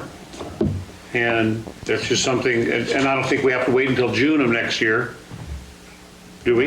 No, I don't think No, so. I mean, it could happen in September. I We will don't miss think so. the, I think you have to do a rate, the rate increase has to be done. The before survey? we do it. Yeah. it has to be done this month by the beginning of the fiscal year. Usually Dusty and everybody comes in with a whole new rate thing on planning department charges. I mean, the whole list of, I was surprised they weren't Everyone today. does, all the Fee departments do, yeah. Is that gonna be next meeting? Or is everybody gonna just hold pat? If you're talking to planning, I'm not proposing to raise any fees in the planning Yeah, department. well, I'm just saying that usually it's all kind of an encompassing, isn't that what you seem to? Yeah, except that then when it comes to rates for water sewer, Yeah. there, yeah. It's not- regulated. It's regulated. I think Larry had something. I lived through the one where we didn't raise the rate for a year or two, and when we got back to the third year was tremendous. I mean, it was, 14 or 15% at a whack, and everybody just couldn't handle it. So I personally would just go with a year-to-year smaller amounts for the people to, that are out there that are trying to water their yard and their trees and do their garden or whatever, to just take a small pack on it instead of scratching it and saying, no, we won't raise the rate. Can I ask a question? Sure. Walter, Yes, since Scott's not here for me to pick his brain. yeah. In this last year, did we go out and buy any sort of equipment for our water, wastewater? Did we buy trucks? Did we buy mowers? Did we buy any of that supports the? We did, we replaced two pieces we're getting of equipment, tractors that were well over 20 years old and very worn out, and we're trusting a lot of money. And did we buy trucks? No, what we did actually, we did not buy new trucks this year. Each utility truck costs about, Okay. through the state buying program, about $70,000. What we did instead recently, instead to keep costs down, we bought two used utility trucks at auction for $15,000 combined. Okay. Instead of spending $150,000. So So- we saved that money and everything, yeah. And I think I saw in our updates from utilities that we lost an employee, but during this time, we've also trained employees. Yes. We've kept up with staffing in our water, wastewater departments. Yes, And we're I- right in the cusp. We lost someone in water. We have not replaced that position until we do all the final budgets. Okay. We have a potential person going to retire within the next year. So we are looking at that, how we can continue having proper staffing if we reduce levels of staff and everything. Yeah. And I guess going back to what Larry was saying earlier, I came on the council when we had to do that big jump. And while I appreciate it as a consumer, what Bruce's council didn't charge me as a resident in town, it sure hurt to have to crank up the rates so high in one whammy to everybody. And as much as, I gotta tell you, I'm paying the same rates as not as a business person, Bruce, but as a consumer out there. And in that respect, no, I don't wanna pay any more. I don't wanna pay any more in tax. I don't wanna do all that, but I know that's how things get paid for. So I guess I have seen things being done in those departments, and as much as I don't want to, I guess I was hoping for year 5, you come in and go, everything's good, and we've got everything done, we don't need to spend it. It was kind of nice that year of COVID where we didn't have any projects, so we kind of said, we can't really justify it because we haven't done anything, so we didn't pass that expense on, but then we had to come back and do another rate study, and so I guess I don't want to lose traction. I appreciate what Bruce is saying, but I feel like if we don't do this now, it's going to be a big jump next year. And we're holding off on CIP projects specifically. With Rod, we've talked about this, not jumping ahead until we have proper. So we have money in the bank to. But sometimes there's emergency projects, there's things that happen and everything that are unavoidable, and we have to look at those. And there is always a slight increase from year to year inflationary, and it's all attributed to salary increases, cost of living, materials increases, which have been high the last 5 years. So there's some of those things that covers and stuff, mostly through those rate increases. I don't deny it. Well, just to let you know where I stand on this one, it would be a tie vote because it'd be 2-2. And we may put it for next week's agenda, or 2 weeks from when the other councilman's here. I think we should. Okay. I mean, if it's going to, Let me just ask, does anybody want to make a motion to increase sewer rates? And water rates. Water rates? I think I'd rather wait till they, Okay, no motion. Is there any public comment on this? Oh, okay. Can I ask Dolores, when is our next water wastewater committee meeting?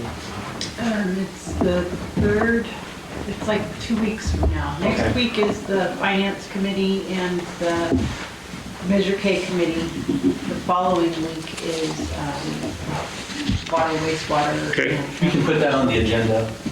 Right, okay. Robin? Hi, I'm Robin Leeler.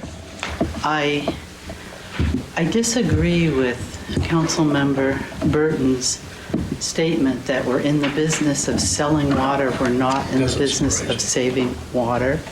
And this is something that's bugged me for 12 or 13 years. Back in 2012, we were getting regular notices from the water quality people in Santa Rosa that we had high levels of carcinogens in our water supply. And I did a lot of research. I worked with Dr. Matheson. I went to bat for what we were going to need to do to make sure our water was healthy instead of toxic. And I got nowhere with that city council. And finally, I wrote a whole page in the newspaper was about, here's what I found out, here's what we need to do, here's the steps we can do to make our water safe.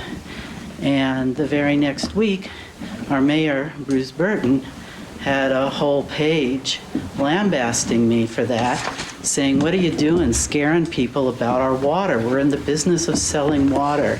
And I want to say we need to move back from that position, and we need to make sure that we're paying for the things that are important to the health of our people. Thank you. Thank you. I don't remember that. Oh, hold on, Dan. Ragda Zakaria. I want to bring the sewer fees attention to this current council. When we did the loss increase, we did a presentation and we increased, and I found out that our sewer bill is added currently to our property taxes. And so I brought to the city council, basically, I called around 10 surrounding cities, and none of them add their sewer fees to the property taxes. Number two, it's illegal. There was a big article in Southern California. The city got sued for adding the sewer fees to the property taxes. The answer I got, billing system. There was a problem, people are not paying. So at that time, the city approved buying a software for billing system. Remember that conversation, Manny? So I just want to bring attention to the city council about regarding the sewer fees. Thank you. Thank you. Dan?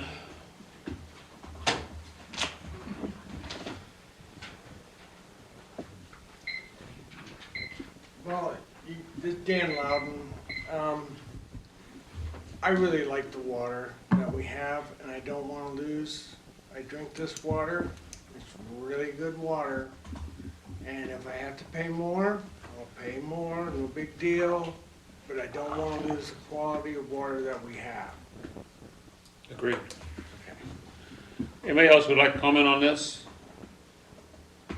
Tom, can I just Yeah, answer sure, something? by all means. The city does an annual report that goes out every year on water quality. We've done that, that's a state mandate. Right. And we've always gotten very high marks. You know, there's been times because of, we have fire hydrants hit, things like that, we get our brown marks. but all in all, we fall within all the guidelines of water quality and safety. Good water. You can learn. Yeah. All right, I really, sorry, I was just gonna say, I believe what Robin was talking about was during the drought, when there was very, very high levels of organics in the surface water, and there were violations for total, it was disinfection byproducts. But now we've not. Haloacetic acids and total trihalomethanes. Yes, we've had great water since So then. that was the, And because the council did act on it after my letter in the paper, we got the clarifier. There's been a lot of upgrades in the That's plan. when right, the clear, we have some changes in staff that made it much better. There were 3 different items that meant that we had good drinking water since 2000. She needs to come up to. right, in the midst of the drought, that clarifier was going in, and it made a substantial difference in water quality, in the treatment. Let's move on. okay, Robin, if you want to speak, you can come up here, otherwise, okay, we're going to move on. Yes, Once we're done with public comment, I have. all right. Well, we're closed with that. I just wanted to make a motion that maybe we postpone this to the next meeting. Walter said he's going to put it on the agenda anyway. Yes, for. Need a motion, we can move forward. All right, moving on to department reports. Airport, I have nothing more to add than I have in my report, unless you Okay. have questions. community, I do. Mr. Truxell sent us a email, and Yes, I'm sure he did.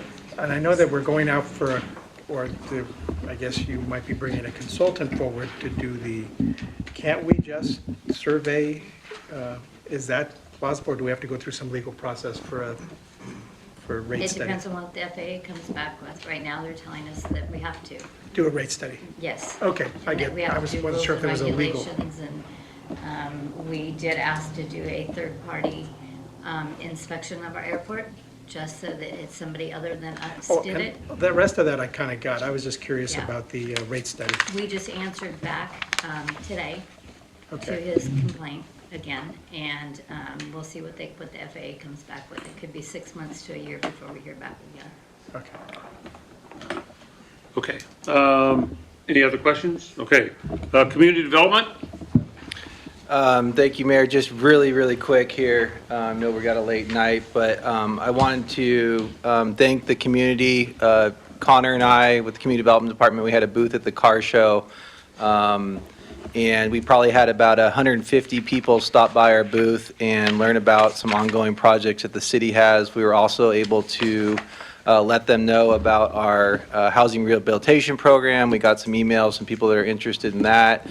People also signed up for the creek cleanup day that we'll be having in September.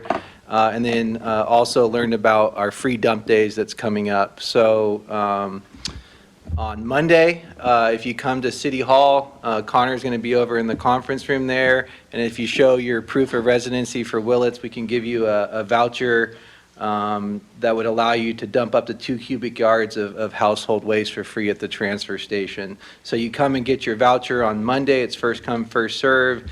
And then the week of June 23rd through the 27th, you can use that voucher and dump your household waste absolutely free at the Willits transfer station. And that's all promoted through the Clean California grant. So, yeah, thank you.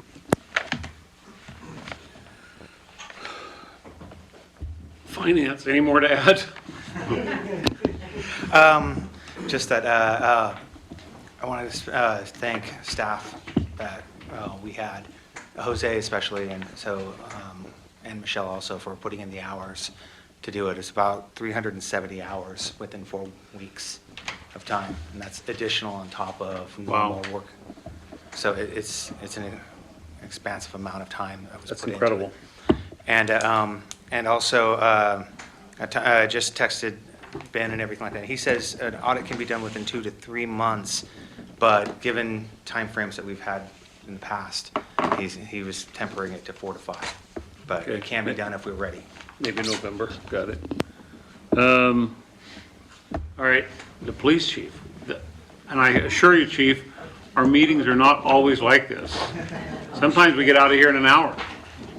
I just want to say briefly, I'm humbled and grateful for the opportunity to serve you as your new police chief. Welcome to Willits. Thank you. Not usually singing either, but. Services and facilities. And utilities, just combine them. Yeah, let's combine them. Does anyone have any questions before I say something? Nope, Frontier Day's coming up. The city is, they're sprucing it up. We are gearing up. The city get it. crews have been very busy, getting ready for summer. All the events we had a very successful car show. Crews are getting ready for fire season. There's a lot they're doing. One thing I have to do is commend all the city workers we do have. I don't think people realize, they see the CIP budgets, but they don't see what the operational budget is. The city of Willits, I've been doing this for over 40 years. I work for the county in private business. City of Willits and their crew take a lot of responsibility and a lot of care of what they do. Most of them live in the community, grew up here, kids are in school. So they love this community and they put a lot of into it. If you look at it, I wish we could pay them more and stuff and everything, but they really do care. Our wastewater does a tremendous job with public safety. The city of Willits goes above and beyond a lot of bigger communities. We handle so much in-house and what we do. So in terms of operationally, I think people would be surprised if they looked at some of our line items and budgets and what we're getting by on. The CIP projects, are a different matter and stuff. Those are public bids. They're prevailing wage. They tend to go higher. But in terms of operationally, the city is running pretty lean and what we do here, and they care about that. So all the city workers are looking out for the best interest in how to save money and how we can make this run properly. I believe that, and we're bare bones, and the people who are here are picking up the slack. Thank you. Yeah. Okay, city council announcements, communications, reports. Anything, Bruce? Jerry? No. Larry? No. For me, you're right, the Chamber of Commerce Memorial Day car show was an incredible success. Last year was 49 cars. This year was 185. Chamber of Commerce, John Kvosnica really and truly stepped up. Our fire department did a great job of getting things safe around here, and it was a great addition to our city. So kudos to Chamber of Commerce, the Kvosnicas, and so forth for making it work. So we're about to go into closed session, and we will welcome any public comment right now regarding the closed session item. Anything? All right, if you want to stick around, you're welcome to. Otherwise, thank you very much for coming tonight. Thank you.